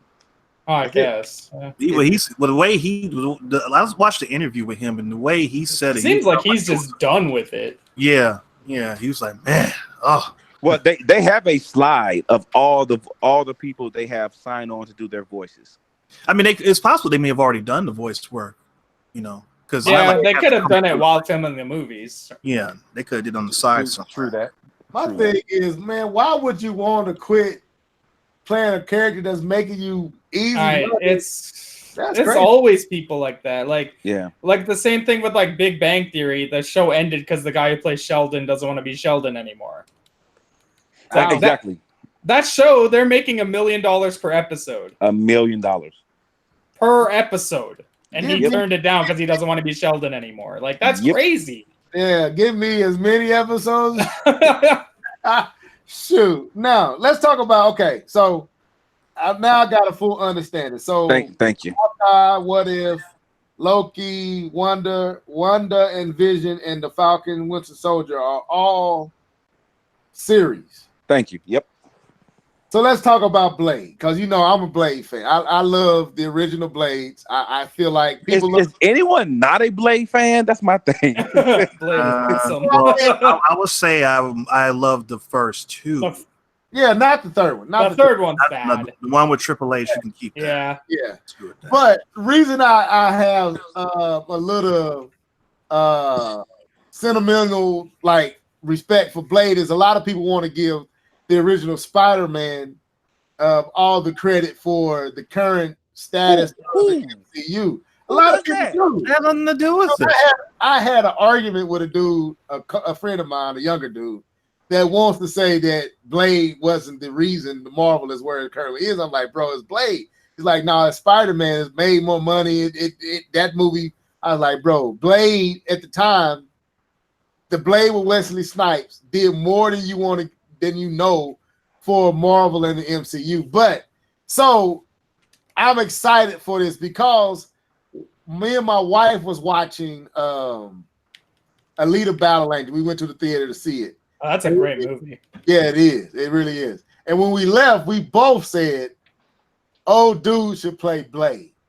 Now, then maybe a few weeks later, I was watching a podcast or a video that was talking about the MCU and Blade, and it was talking about the fact that this dude that's currently taking up the role. I can't remember his name. I know he played Cottonmouth, and he also played in the Green Book, and what's the other movie he played? Alita Battle Angel. Hey, pause real quick. Is Green Book good? Anybody seen that? It's good if you move out the facts of the story and reality from the situations that they found themselves in. If you can remove yourself from all that, it's a cool movie. But if you one scene, he has to teach the dude how to. The dude, the pianist, the black pianist had never ate fried chicken, and the white guy was teaching him how to eat fried chicken. Stuff like that, man, will make you mad. But other than that, and other scenes, I'll say watch it, and I'd love to get your thoughts. When I first watched it, I enjoyed it for what it was, but then I did have some problems with it. Gotcha. I'm happy with the choice that they made. Now I'm curious because I think K-Bum, somebody said they would. No, Keith, you said you wish they would have went with a no name. So kind of give me your thoughts on that. I kind of. Oh, who'd you say? My mom was talking in the background. Yeah. Too. So who'd you say? You said Jedi. Oh no, I think you said K-Bomb. Okay, Keith. Okay. No, I'm talking okay. Oh, okay. Yeah, I kind of want to see somebody different, somebody new that we haven't seen before. And I think Ali is a great actor. I've liked almost everything that he's done, except I haven't seen, of course, Green Book, obviously. But I've liked pretty much everything that he's done. But I would have loved to have seen somebody like brand new that we never seen before. Like I didn't know who Tom Holland was before he did Spider-Man. So it's like I appreciate you giving us, somebody that's relatively great in the movies that he's done. But like, what about those up and coming people that you could have done or given it to? Because I'm pretty sure they had auditions and like, you know, and he's a face. He's a face now. He has weight in the industry now. But I just would have loved to see somebody brand new that we never seen before and like kind of launch their career. Like, oh, the new Blade, and then he goes off to do all these amazing things instead of just giving it to the same people that this guy's going to continue to get work. He's a great actor. You know what I mean? And maybe he just was the best person at the time. But I just want to see somebody new. That's all. Jedi, you were saying something? You got anything to add to that? Oh no. Keith was asking who you were asking the question to. Oh, okay. Me, I'll be honest. I would have liked to have seen Wesley Snipes reprise the role. Actually, I agree with that. Go ahead. Blade is Wesley Snipes to me. That's just what it is. But to be fair, I also agree with Keith that I forget this guy's name, but I think he's also a really good actor as well. Everything that I've seen him in, he's played the part to a T. So it's not, my feeling isn't any discredit to him. It's more of, until you show me that you can take on the character of Blade and do it successfully, Blade will always just be Wesley Snipes to me. That's just what it is.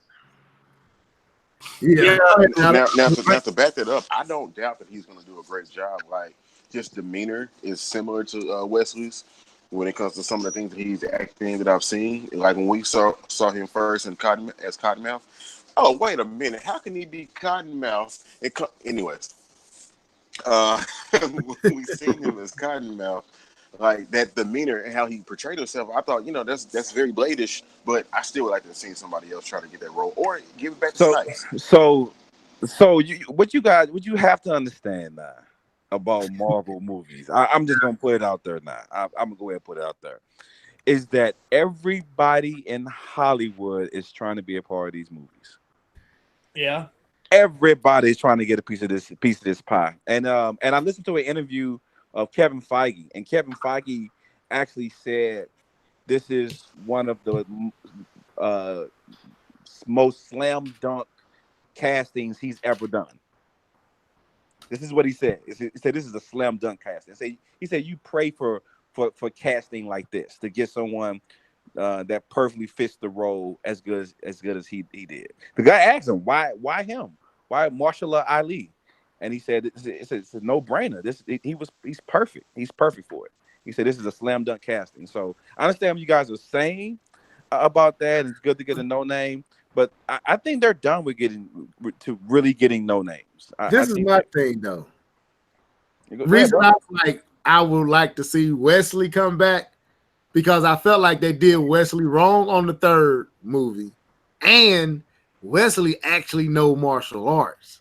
Like, is doing the role and being able to act like Blade is one thing, but being able to pull off the choreograph, the fight scenes is a whole nother. And that's what made Blade so dope, was he was actually able to pull off what the stuff that made everybody be like, whoa, like this dude is ridiculous. Yeah, actually, a lot of us found out that Wesley Snipes knew martial arts because of Blade. Right. He was able to really money train, Blade of money. Exactly, to establish those fight scenes. So now I think that's also a great point by Leveled. Are they going to resort to like camera trickery to kind of make it seem like they've been doing that for the longest? That's what Black Widow fight scenes are. Look at Black Widow fight scenes.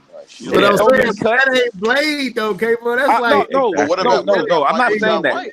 No, I'm not saying that. What I'm saying is that they've been pulling those tricks on us for the longest, and we haven't really paid attention to it anyway. But we haven't really had to Black Widow hasn't had her own movie yet, so it wasn't a situation where an entire movie had to hinder on this trickery of the camera. And granted, there are movies out there that have established trickery, but there are certain characters that are supposed to bring a certain level of competence when it comes to certain things of expectation. And when it comes with Blade, you are expecting the finest when it comes to the choreography of these fight scenes. It's kind of like if you go see Blade, or if you go see a Jackie Chan movie, you expect Jackie Chan to do his own stunts. If you see a Jet Li movie, you expect Jet Li to do the fighting choreography. There's certain movies, certain characters that you just have a level of respect, but also expectation for, that you don't really put that type of expectation on a Black Widow. Yeah. And Keith just said, and I thought this too, but I don't think it would have worked. But Michael J. White, I don't think it would work because I think he's too big. It is Michael J. White, but you know, you can say whatever you want. I just said J because I didn't know. No, I said J as in to just say the letter because I didn't know how you said his middle name. So I was just being safe. I wasn't saying J as if it is J. I was saying J as in I know the name, it starts with J. But anyway, I don't think he worked because if you're not gonna use Wesley Snipes, he just is old. You see what I'm saying? So and to me, he don't look like Blade. he don't. I don't think of him when I think Blade. Martial arts wise, yeah, but even he's more that, like a B character. Yeah, I think Wesley's style of martial arts. Wesley, I forgot what technique he used. I used to know the name of it, but it's really a tactician, body points, body pressure type judo. It got like a little judo to it, but Michael is a lot different martial arts style, and I think it wouldn't translate the same. So I would have loved to see Wesley come back and possibly like train a new Blade, like train someone to take over or something. Like I just feel like they're not doing dudes right, huh? Like Bond. Yeah, have you heard about the new the new Bond? Oh yeah, but what's the name? The 007 replacement. Yeah, it's the girl who's in Captain Marvel. Yeah. But James Bond is still going to be in the movie. He's supposedly just retiring or something. Yeah. Oh, okay, that's fine. If she's just taking up the mantle of that role. Yeah, she's not James Bond. She's the new 007. Okay. Yeah. That's and eventually he gonna become back to the role. That's what I think gonna happen. He gonna come. Something gonna happen to force him to take back on the 007 maybe agent. We'll see. But anyway, yeah, that's dope too. A lot of controversy around that, but it's dope. But yeah, that's my thing, man. I just want to see. When I saw Blade, I was just hoping they would bring Wesley back. He don't look old. He looked like he can still play the role, and I think he, like that Jedi Knight said, it's like the original Superman.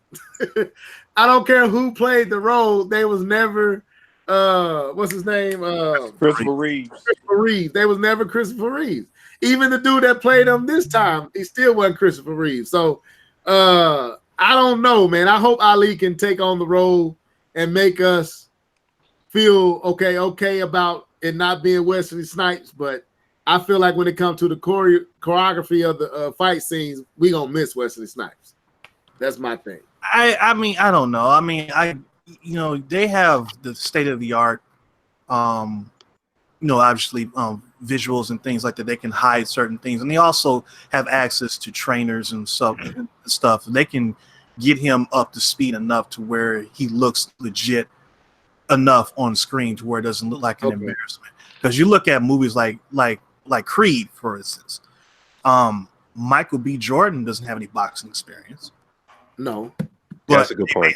They made him look like a superstar in that movie. It's just like, Eddie Murphy said, like, I'm an actor. I ain't no fight. You put me in the movie where I'm the star, I'll kick your butt. But in real life, I can't fight.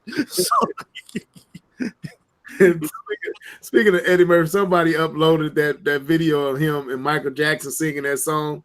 Oh no! I'm just putting it out there. Don't remind suspect, man. I'm sorry. Eddie made Mike look more man. I was like, what is Eddie doing? I was like, They should bury that out there with ET somewhere. They should never let it go.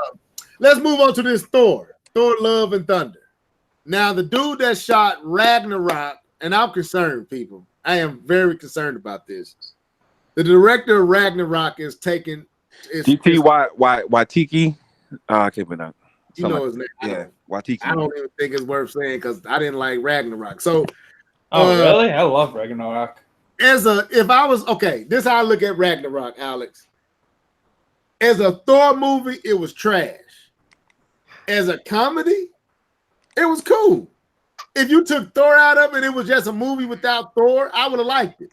But because it was Thor, this was Ragnarok, this was an apocalypse, this was the destruction of is it Asgard? Asgard, yeah. I'm thinking you gotta have a level of seriousness that kind of captured the weightiness of the situation that he was in. And when they should have been dark, they went light. When all the other movies should have been more light, and this movie should have had the tone for the right. I mean, it had the storyline for the darkness that all the other Thors had, and they went the opposite way with this one. I know it did good, but for me, I didn't like Ragnarok. I mean, that's me personally, but as a Thor movie, but as a comedy, it was cool. It felt like Guardians of the Galaxy. Yeah, it has a Guardians of the Galaxy feel, which is probably they did that on purpose since they're merging the two together, anyways. Right. Okay. So Alex basically answered. He said he okay. Jedi, did you like Ragnarok or did you see Ragnarok? I'm pretty sure you saw it. Did you like Ragnarok? Yeah, I seen it a couple of months after its release, and I'm actually in the same ballpark as you. When I finally seen it, I mean, it's not a bad movie, and it's not that I disliked it. I just felt like with all of the praise that it received, when I watched it, I'm like, wow, this is what everybody was like really excited about. It's not a bad movie. It's just, I don't know. I kind of expected more, you know. I mean, it wasn't like ridiculous praise like, you know, it was with Black Panther. It was like to where you can't even reach that pedestal, you know. But yeah, when I watched it, I was like, you know, I mean, if you watch it once, you don't have to watch it again. Yeah, that's true. D2, what's your thoughts? I never seen Ragnarok. I don't have any desire to see it. It's just like you were saying, is that there was too much levity in the movie to where you were supposed to care about something terrible that was happening, you didn't, because they didn't build that properly throughout the movie because it was too much comedy. It's like, okay, be serious now. No, this is word for me. Sorry, man. It kind of many scenes Thor will crack a joke, like when Odin dies, and the scene after that he meets his sister. It goes from a very heartbreaking, very heavy moment to jokes. It's like they didn't let the movie breathe. It's my thing. I think, as I said before, I think it was hilarious.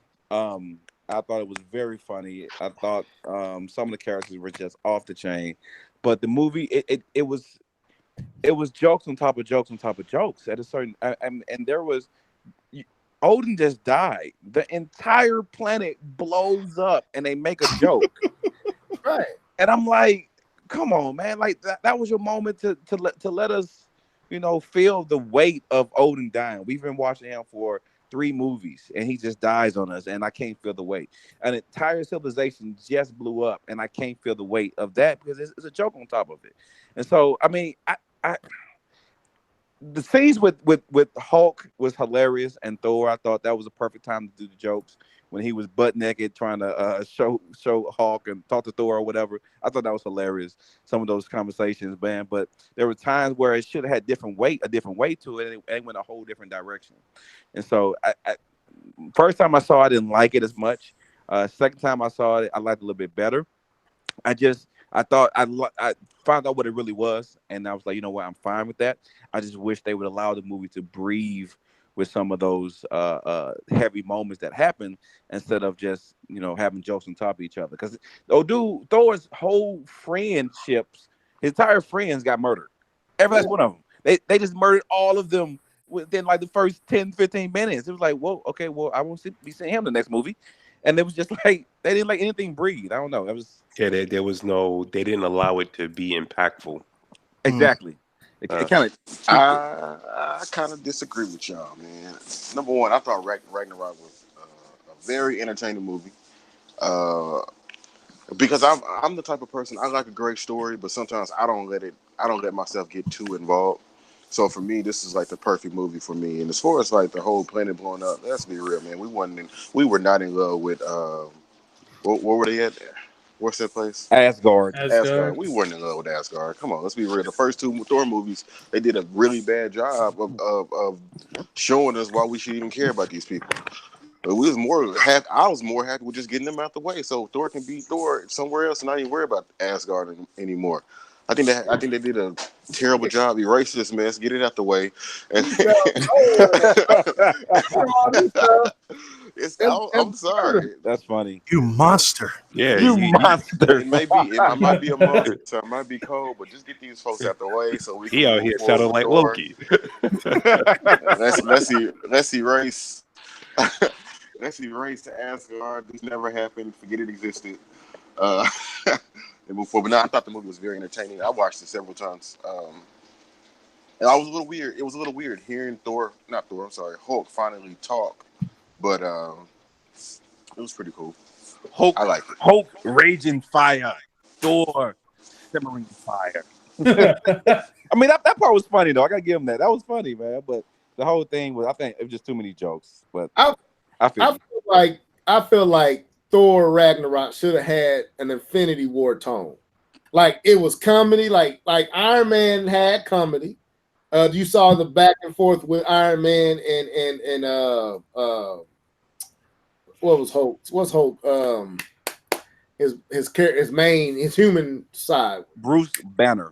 Bruce Banner. Like all that when Bruce couldn't change into the Hulk and all that was funny, but when the moment needed to be serious, like Jedi said and like K-Bum said when he said it didn't let it breathe or it didn't have the gravity that it should have had, you would think when Onan died, when his sister showed up and killed all his friends, when Asgard blew up, and like you would think that at those moments you would learn how to turn off the jokes and make the moment what it was. That's what I thought Infinity War was so good. You had fun, you had jokes, like when Captain America them showed up, when Vision and Scarlet Witch was getting I don't understand this actually, I think about it, but getting their tails handed to them by the two dudes, but some humans showed up and whooped them. That didn't make no sense. Made no sense. None at all. But it was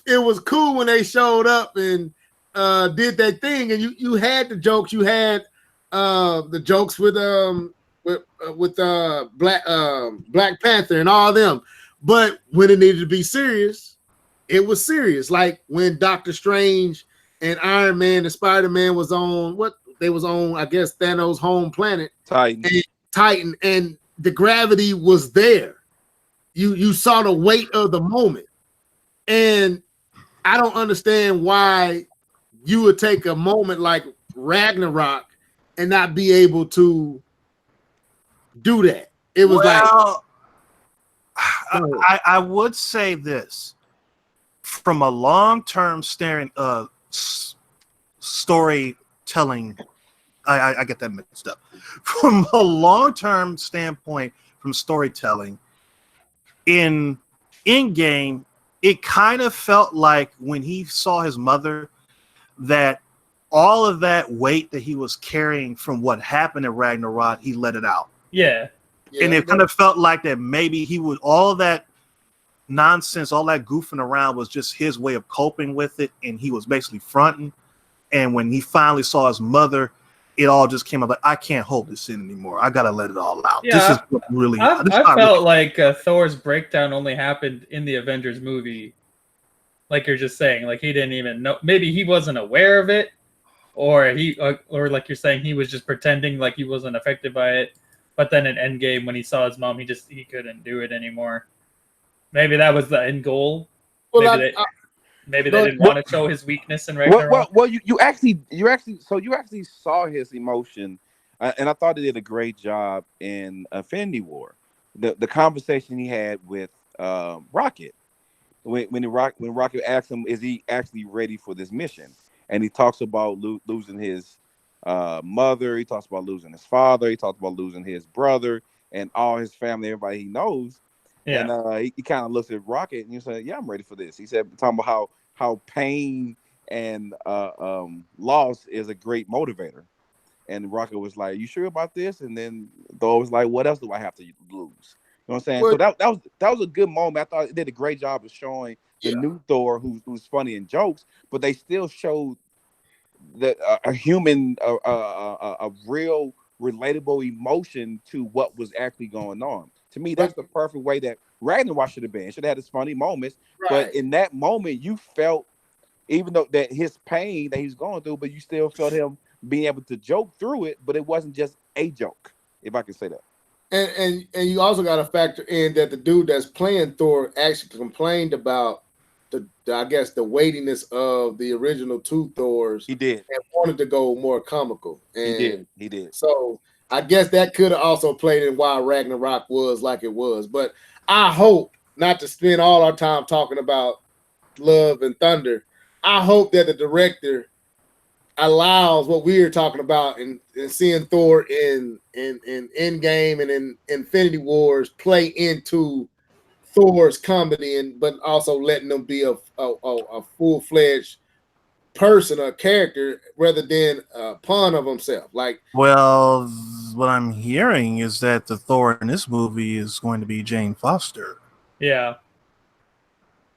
James Foster. So they changing Thor? Yeah, female to be the first female Thor movie. Oh, okay. I don't know if it's going to be Natalie Portman or not. I think it is Natalie Portman. Yeah, so I just cannot picture Padme as Thor. I'm sorry, it just doesn't work for me. I just don't even see the point of that movie, but whatever.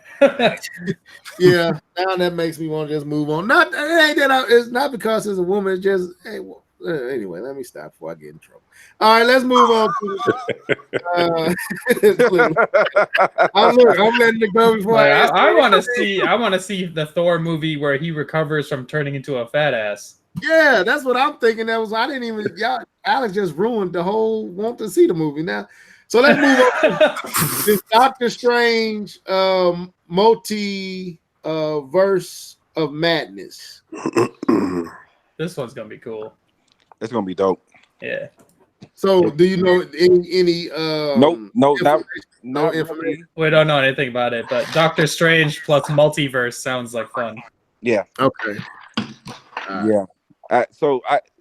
Doctor Strange is the first movie they actually talked about the multiverse. It was the first Doctor Strange movie, because he talks about how they draw their power from the multiverse. And so if anyone's going to fly through the multiverse, I think Doctor Strange would be the perfect person to do that.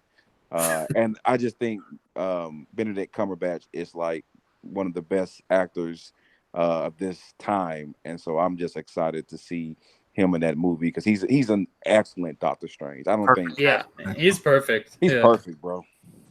So I'm excited. I think it's gonna be.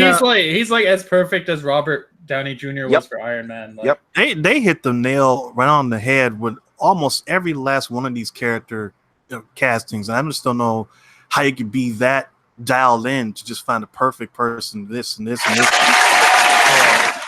My bad. Somebody need to call DC and say, "Hey, pay attention." Fools. Well, I mean, it's just like what they got the Twilight guy as Batman. That shows you where DC's at. And then, but they are in contract negotiations with Idris Elba, and they said, "Well, we're gonna have you to play Deadshot." Okay, why not Green Lantern, Jon Stewart, like we've been asking for like the last 10 years? I don't know. It shows how far off they are. You have the guy, you're negotiating with the guy. We know what everybody wants him to play. Now we're gonna have him play Deadshot. Yeah, I do think that DC is the characters are not really fleshed out. I think that's really DC's main problem. Except well, yeah, she's hot too, but that's a different story. But yeah, I just feel like they're trying to immediately compete with Marvel, but Marvel has been fleshing out their characters, and then they would provide you with something like the mega of movies like the Avengers Endgame and Infinity Wars and so forth. But you've already had a dialogue with these characters already. And DC was kind of like, well, we'll just start off with this. And then it doesn't work like that. You know, they try too hard. How long has the MCU been going on? Like 12 years. 12 years. 12 years. At least a DC's like, decade. we'll do it in 2. Yeah, that's essentially what they did. They basically destroyed like maybe 5 or 6 movies worth of material with Batman versus Superman. Yeah, they did. They messed up at least 3 films in that. Let me send these shots out real quick. Shout out to Dark Sun Rider. Also Dark Rhino. Is that how you said? Is that right? Dark Rhino, aka Zim. He throwing shade at me, guys. He said, "Don't you dare level. Thor 4 going to be dope." I'm hoping now that they said it's not going to be the Thor we came to know. I don't know. I guess I'm gonna go in with no expectations. Y'all know how y'all be telling us to come to the Nintendo Directs. Don't have any expectations. I just can't. I Natalie Port. No. That just ruined it for me. I mean, I do like they got Natalie back though. I mean, she is Jane Foster. So yeah. Is she the one that's already in the movie? Yeah, same character. Yeah, same character. She plays the girlfriend. The girlfriend, yeah. The black girl, right? No. Wait, what? His girlfriend? I don't know. From the first Thor movie. Oh, I talking about I know who he's talking about. He's talking about from Ragnarok. Yeah, I'm thinking of not Valkyrie. Valkyrie. I'm thinking Valkyrie. No, the reporter chick from the first movie. Oh, I'm really done. I'm sorry, Zim. I'm really clocking out on this one. Clock out, man. Nah, can't do that. But they did in the comic books, man. I know, but this is the same female Thor that Jane Foster was if you're gonna do female Thor, I'm sorry, you do have to do Jane Foster. It's the same thing you did in the comic books. You do have to do that. And if you want to keep your movies in unison with each other, then you have to go back and get the same character. Actor, not the fact that you're doing a female Thor and it's Jane Foster, but the person who played Jane Foster just ain't. But it just don't sell. You would think that if they had the same forethought with this that they did everything else, you would have cast someone different for Jane Foster other than Natalie Portman. Yeah. Because I've never seen Natalie Portman in none of the Star Wars movies. She looked tough. V for Vendetta was trash. It's just that's just not the type of character. Yeah, she don't fit that. I don't know, man. I ain't feeling that. She's no Wonder Woman, that's for sure. No. Nah. What'd you say, Jedi? Hey, is this part of the multiverse? Is this what this is? No, that was Thor. Thor: Love and Thunder is Jane Foster. I'm not even familiar with her. How does she become Thor? She's not even Asgardian. That's what I'm saying. I think she becomes worthy with the hammer. I forget exactly what. But she's human. Yeah, but human people. So is Captain America. Yeah, but Captain America at least has super strength and shit. But it's about worthiness. It's not about. I was gonna say so does the Hulk, but he couldn't pick it up barely. Yeah, well, Hulk's not worthy. He's kind of a douche. Exactly. That is true. I'm not gonna hate too hard on it. I'm not gonna hate too hard on it, man. We had to see. I just don't. I want to see how it's handled because I just don't understand just because she has a hammer, she becomes super powerful. That doesn't make any sense. I'd rather see Billy. Is it Billy Ray? What's his name? The one that the horse face dude. The horse face. A horse face? Yeah, the one you're talking about. It is like Billy Ray something. Billy Ray something. He plays. Billy. Billy Better, Ray. Better Ray. Better Ray Bill. Better Ray Bill. Yeah. I would rather see him in a movie, but this could be my maleness showing up. I don't know, but anyway, let me stop. Let me stop while I'm ahead. Let's move on. Your toxic masculinity. Yeah, it is. Let's move on. So let's talk about this Shang. What is that? Shang-Chi. Shang-Chi. So who was playing the character? They just announced this. I mean, I don't really know who the guy is. But it is an Asian character because Shang-Chi is an Asian person. I don't know Shang-Chi though. I've never heard of Shang-Chi. I've seen some of it. I know Iron Fist, but I don't know Shang-Chi. I mean, I don't know who he is. is. They're really dipping into the well with these new movies. Yeah, I don't know.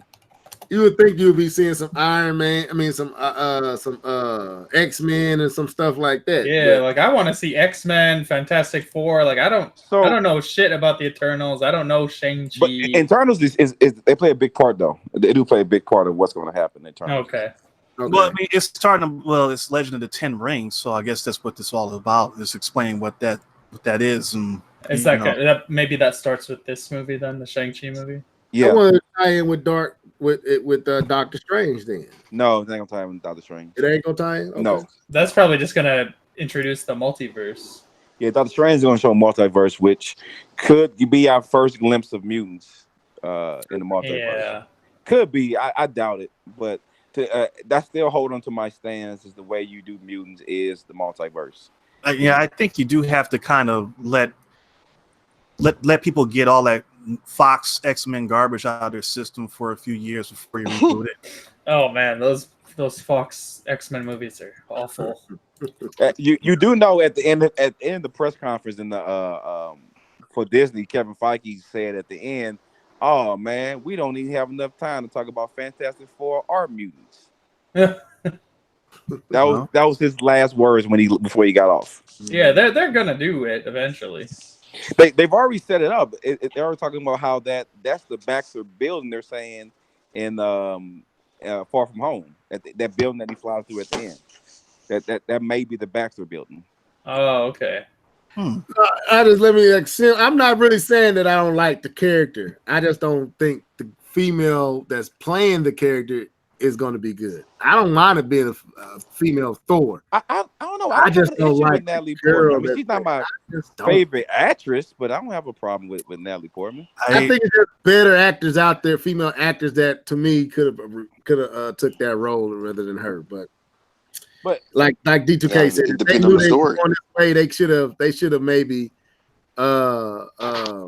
screened the character a little bit better if they knew they was going this way. That's what I'm saying. I thought she was a fine Jane Foster. I had no problem with her being Jane Foster. Right. The role that she did play in. Now the female Thor, she's not meant to be a combat expert. It's just that she has the power of Thor. It's going to be a lot of CGI. Yeah, but when you look at actual Thor, Jane Foster in the comic books, it's not like she's like some little dainty little waif. You know, she's got some nice. She's formidable. But that's she picks up the hammer, turns into He-Man. That's how it works, right? That's is that how it works? Is that... I have the power. So in the Eternals, now we can end on this one. So the Eternals, this is getting off into where I don't know a lot about the Eternals. What are the Eternals? It's a race. From my understanding, I believe it's a race that was created by the Celestials. So they're a different branch of like humanity that the Celestials kind of played around with the DNA and created.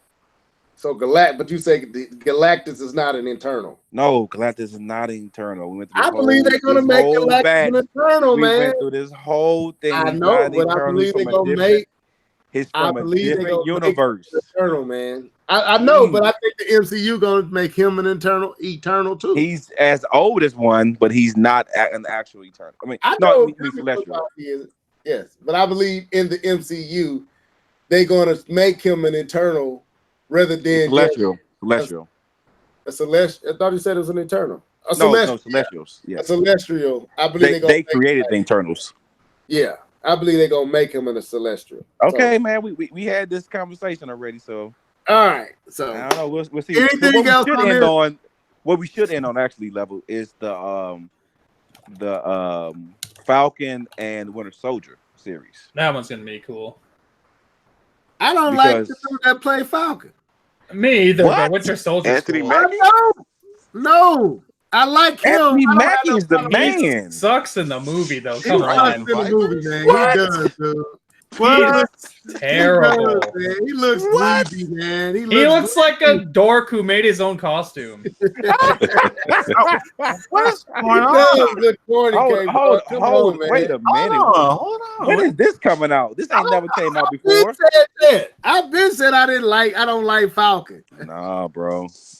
Striking Vipers? Right. He's got some good movies. He got a movie up on Netflix right now with the dude that played the soldier that got blew up. I can't think of his name, but he played Blank or something. I can't remember his name. I just know he the one that Cap fought on the elevator with all the other soldiers. He was the main dude. Oh, okay. He in a movie with on Netflix. It was a good movie, but I've never Falcon never. He's always looked like Alex said. He looked like a cornball in the suit, man. Yeah, he's not great, man. We will have to disagree on that one. That's perfect. I don't have time to go into that. That's cool. You thought he was liked him. No. I thought he was great. Did he even do anything significant in any of the movies? His interaction with Captain America was very similar. You actually saw their bond as their friendship throughout the entire. He was movie. Captain America's Urkel. Calm down. What?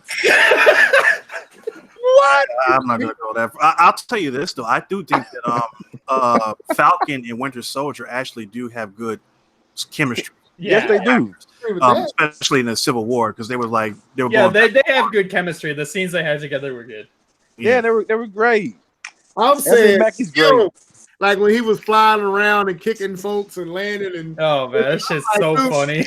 Like, dude, hit the gym, man. You got all these dudes around you, ripped up or in a suit so you don't see they muscle, and you come out and you flabby here on the side. Like, dude, do some sit-ups, some push-ups, some pull-ups or something. Wow. Get in shape, man. No, man. And cut that mustache off he had in that one. He had that, like, bro, no, man. What movie was that? It was one I thought he had. I must say this. Don Cheadle in his little walking setup outside of the suit is still more intimidating than Falcon. Wow, bro. So what was you saying about Falcon, K-Ball? You said I got nothing else to say, bro. We can just end the podcast now. Game over.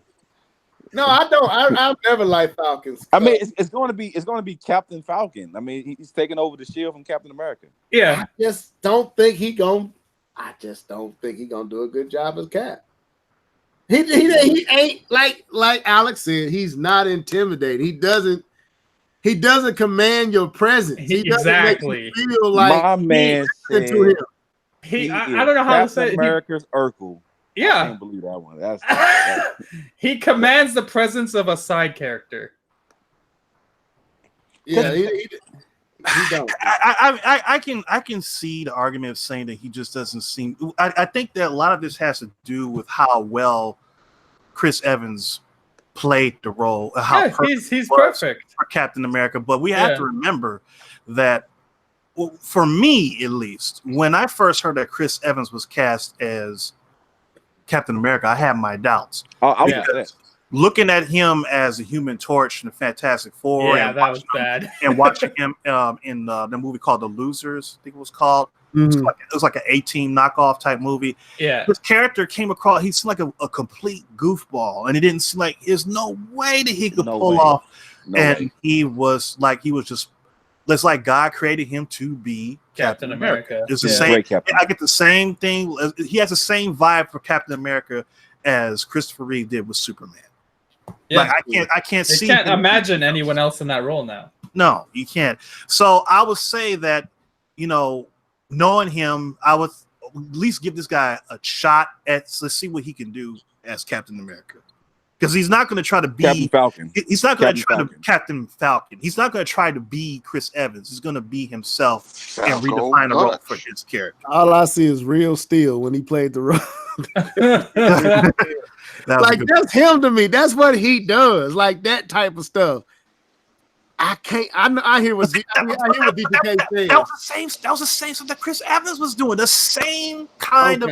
Yeah, but like same even when you take that example, we've already seen what he does in Marvel movies now. Like we've seen his adaptation of Falcon, and he's not intimidating. He's like a joke. But he's never had to be. He's never had to have the shield. Now he has to carry the shield. Maybe if that gives him a different attitude change, then okay. But like I don't know, man. Maybe he's got to get a new suit. Maybe one that his grandma didn't sew for him. I don't know. Wow. He did look. I'm with Alex on this one, man. His suit is trash, man. Yeah, it did look bad, bro. Well, hold on. Time out. Are we forgetting how dumb his comic book character looks? Because he looks 10 times better than his comic book character. Yeah, he does. Those 70s wings that man has on in the comic books, I'm sorry, Alex. You're not going to tell me that is dumb compared to what he looks like in the comic book. It's still dumb compared to everyone else's costume. Okay, I'll take that. Okay, cool. I'm fine. But not what he looks like in the comic book. He's trash in the comic books. I never liked. I don't have anything against him as an actor because I think he's a good actor. It's just his character in the movie is not good. No, I've never bought it to. He's just filler in the background. He never stands out. You forget he's there. You forget he's there until he kicks somebody. Oh yeah, Falcon is. Oh yeah, you are still alive. You didn't get that. I forgot. So, like in Civil War. Just let's be honest. In Civil War, what about Falcon do you remember? He did the same thing that he got his ass kicked by Ant-Man. That's what I remember. Same thing War Machine did, and they took her to the air and they did the same thing. I remember War Machine. I remember Spider-Man. He did the same thing. He was flying over. If anything, that's the movie he got the most shine in. If you really think about it. You're right. That's why I brought it up. And that's the saddest thing in the world. So I remember the scene where Cap accidentally shoots War Machine and Falcon lands in concern. That's about the biggest part I remember about him in that whole. But then didn't he like shoot him or knock him like get out of here or something like that? Didn't he do something? He tried to shoot Falcon, and but he came over so he's all right. It's like get out of here, Yeah, and he shot Falcon. Yeah, he shot him off. And then the other scene is when Falcon was locked up in the thing. Wow. That's it. I don't remember any other significant aspect to Falcon. Yeah, he's a bona fide sidekick in these movies. As I'm listening to you guys speak about Falcon, I'm sitting here on YouTube watching Falcon fight moves and flight compilation, right? Uh-huh. And I have to agree that he does look like a looks like a dork, man. He's the only one that looks like he has like a uniform on. Yeah, it's like a book bag that has like wings built in. He's wearing dollar store goggles. I was just about to talk about that, and his red goggles. Like with the other characters, don't come off as like wearing like a uniform or he looks like he looks like a Boy Scout. I gotta admit that. And go while you Googling, go look at the original, the 70s version of we don't want to look at the 70s. Look at the 80s version. Look at the 90s version. He has always been terrible. His outfit has always been trash. How impressive can a guy be where his only superpower is that he has a flight suit? Batman's only power is money. No, Batman is and his voice. Batman. Well, first of all, he's Batman, Yeah, he's He got Batman. martial arts, though. Batman So got that martial that is arts, a conversation right there. But he's mastered every martial arts that there is known to man. He does have. Hey, this guy knows how to kick. He doesn't have super strength, but he has. Hey man, end the podcast. So Keep that's disrespecting my Falcon. you can't compare him to Batman. Yeah, you can't compare him to Batman. You're right. Man, no more invites to Alice. Get him out of here. Now, I'm Get just him out saying, of here. when you said Falcon, I'm just being real. I do have legitimate concerns about, because he just does not command the stage. He don't take you nowhere with his presence. His presence is like, this ain't you, bruh. Somebody else should have your role. That's what it says. Just like when they might recast be the most forgettable character in the whole movie series. Yeah. What? No, He is, no. I would say one of them. One of them. Hawkeye does a lot of shit. No. I think Hawkeye's dope. Hawkeye. Yeah, me too. I think I wish we could have got to see more of the Ronin in Yeah, he said that shit was awesome. Yeah, he has to me, he had Ronin's character, the dude that played him, he sells that, and he was also Jeremy in Renner. Impossible and all that. Like, he in the movies, he was in Jason Bourne, he had his own Bourne Identity film, and he sold it. Yeah. So him playing Hawkeye, he sold roles like this before. My problem with the dude that's playing Falcon is he, like Jedi says, he even though his suit is cheap as heck, it ain't his suit, it's him in the suit. When he lands and how he stands and how he looks, like, dude, get out of here! Like who picked you? Why did they pick you? He doesn't have the presence. It's not even just the uniform. What I should say is it looks like a costume. Everybody else's looks more like the characters that we expect. While Falcon looks like he's wearing a costume. Well, blame Tony. Tony traded the suit. Well, I mean, Tony made Spider-Man suit too. Tony made Falcon suit. That's who made his suit. Well, look, man, this is facial expressions. It's just a lot of things, man. He just doesn't stand out. He always like he's swallowing spit. I'm like, dude. He never looked like the moment, like he's ready for the moment. Dude, like, Level is going all the way in right now. I like dude. Man. I don't like him in the movie. He got a little chin. That's what you don't like about him. He got a little chin. You don't like the little chin. He don't have a jaw that can save America. Yeah, he doesn't have a jaw that can save America. Dude, got a little chin. We don't like those little chin people now. That is a broad chin, bro. That is a classic. All right. So we're gonna end on that note. I think we give y'all another level. Now I will say this. Hold on, I will say this. The man who wanted to end the podcast. when Sebastian Stan did that fight scene before he revealed himself as Bucky in Captain America, the Winter Soldier, that was a hard fight scene. That boy looked the part. Sebastian Stan, the one who played Winter Soldier. Yeah. When he put in that work and he had that arm on and that Winter Soldier, that was he was ridiculous. Let me ask you this, K-Bum, before we get out of here. Yeah. This is what I would compare Falcon to. What do you think about Black Lightning? Well, I've never watched it. Couldn't tell you. Oh no. Have you seen? You never watched Keith? Never watched. Never will. How does Black Lightning put off in the suit? Right. It's a bad suit, bro. It's a bad suit. Falcon, it can't sell it, man. It's just trash. But anyway, and he did his best with it, but I feel like another person could have played the role. But with that being said, man, we hope y'all enjoyed the discussion around the new Phase 4. I didn't know aspects. I thought these were all movies. Just found out. Apparently, you didn't. Yeah, I didn't know they were series and movies. So that's cool. Alex, man, I appreciate you jumping on with us and sharing your experience with Wait. Breaking news. I don't know if y'all talked about it before I got on. Eddie Murphy's coming back to the stage. He just inked a deal, or rumor inked a deal with Netflix. $70 million. Oh, wait, for a stand-up? Doing what? For a stand-up. Oh, wow. He out there Dave Chappelle because they got like 30. He got more than Dave. He got more than Dave. He's doing one then.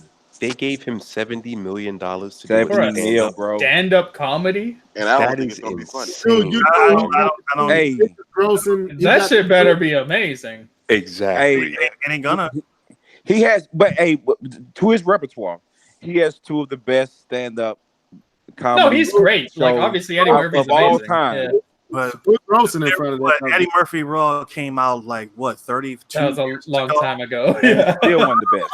And he's yeah, it was back then, but I mean, it's like in his own words, the Never reason why he hasn't done stand up because every time he gets ready to do it, he gets scared because he realizes that he's not in touch with what the comics are doing of today. And that he can't top, and having to think about trying to top what he did 32 years ago that's a big task.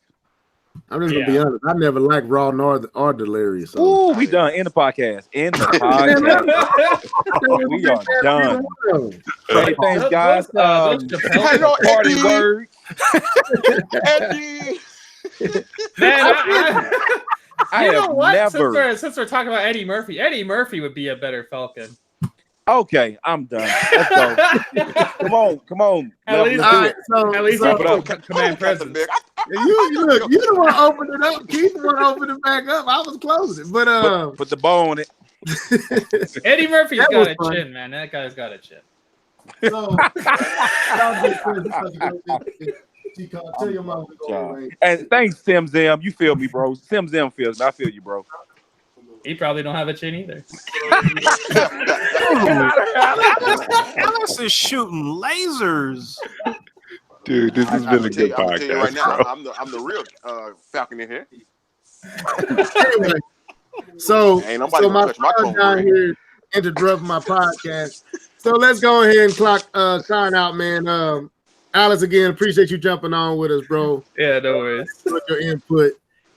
K-Bum, we hate to hurt your feelings about two people that I guess you really like, which is Eddie Murphy and Falcon, but still. Got her with that salt. Eddie Murphy's great. Eddie Murphy do got that chin, though. Anyway, let's well, sign out. Start with Alex, man. Go ahead and sign out, bro. All right, thanks for having me on. It's Alex Prime here. It's a good podcast talking about that Marvel greatness, crushing DC 24/7. Maybe one day they can get their shit right. One day, other than what the fuck's her name? Wonder Woman. That was a good movie. But yeah, that's about it, I guess. It was a fun time. All right, Jedi. Yeah, it's always a pleasure, guys. One, I hope that Square Enix ports Avengers to the Switch. Hey, man, that Google Stadia gang's getting it. Yeah, man, you never know, man. I if it looks all muddy, I'll still play it. You know, Switch gang for life. Might be able to port one board. Yeah, maybe. Well, that Pro come like Super Metal Dave. He talking about we might be able to get it. He's been talking about the Pro that since dude. 2017. He's been wrong since about 2017. So. I wonder how he feel now that this new revised Switch is coming out. Like, I guess that's the Pro he's been talking about. But anyway, He's doubling down, man. He's like, this is just the in between console. Don't worry, guys, it's on the way. I don't know how this dude channel is still getting the views he He's gets. With thriving, man. These people want the Pro. I told you it's a gimmick. He knows what he's doing. He's doing this on purpose. It's he like- wants that money. Exactly. It's like the crap gamer of Nintendo syndrome. Exactly. Yeah. All right. So Jedi, once you finish clocking out before we rudely interrupt your. Oh yeah, and as always, it's a pleasure, you know, to share the podcast with you guys. And I want to officially put in my my run-in, given that I do have the correct jawline and chin to play Falcon. Hey, ain't nobody gonna be playing Falcon here except me. I tell you what, the next time I come in here and I see Hulk put his green hands on my cornbread, there's gonna be some consequences and repercussions. Go ahead and shout out, Keith. It's a good podcast, good Marvel talk, a little bit of video game talk. Appreciate it, man, and until next time. All right, K-Bum. Yeah, it was a good podcast. I enjoyed it. Lukewarm feelings with Alex, but that's all good. Finally got a chance to have a full Marvel podcast. I think somebody last week was asking about it, so I think the truth was asking about it. So here you go, and for sure, man, have fun. All right. And for me and D2K, man, I appreciate all you guys jumping into the live chat. Simzim, who else is up in here? Dark Sun Rider, Blue Boat, Alex Prime, which is on the cast right now. Rage and Banana DK. Who else? Rage and Banana DK. Yeah, Rage and Banana DK. All you guys that was down in the live chat, appreciate y'all being here. Alex, appreciate you jumping on. Yeah. And the rest of you guys, I guess we'll tune in another time. See you on the flip side. And like I always say, be safe. Deuces. Peace.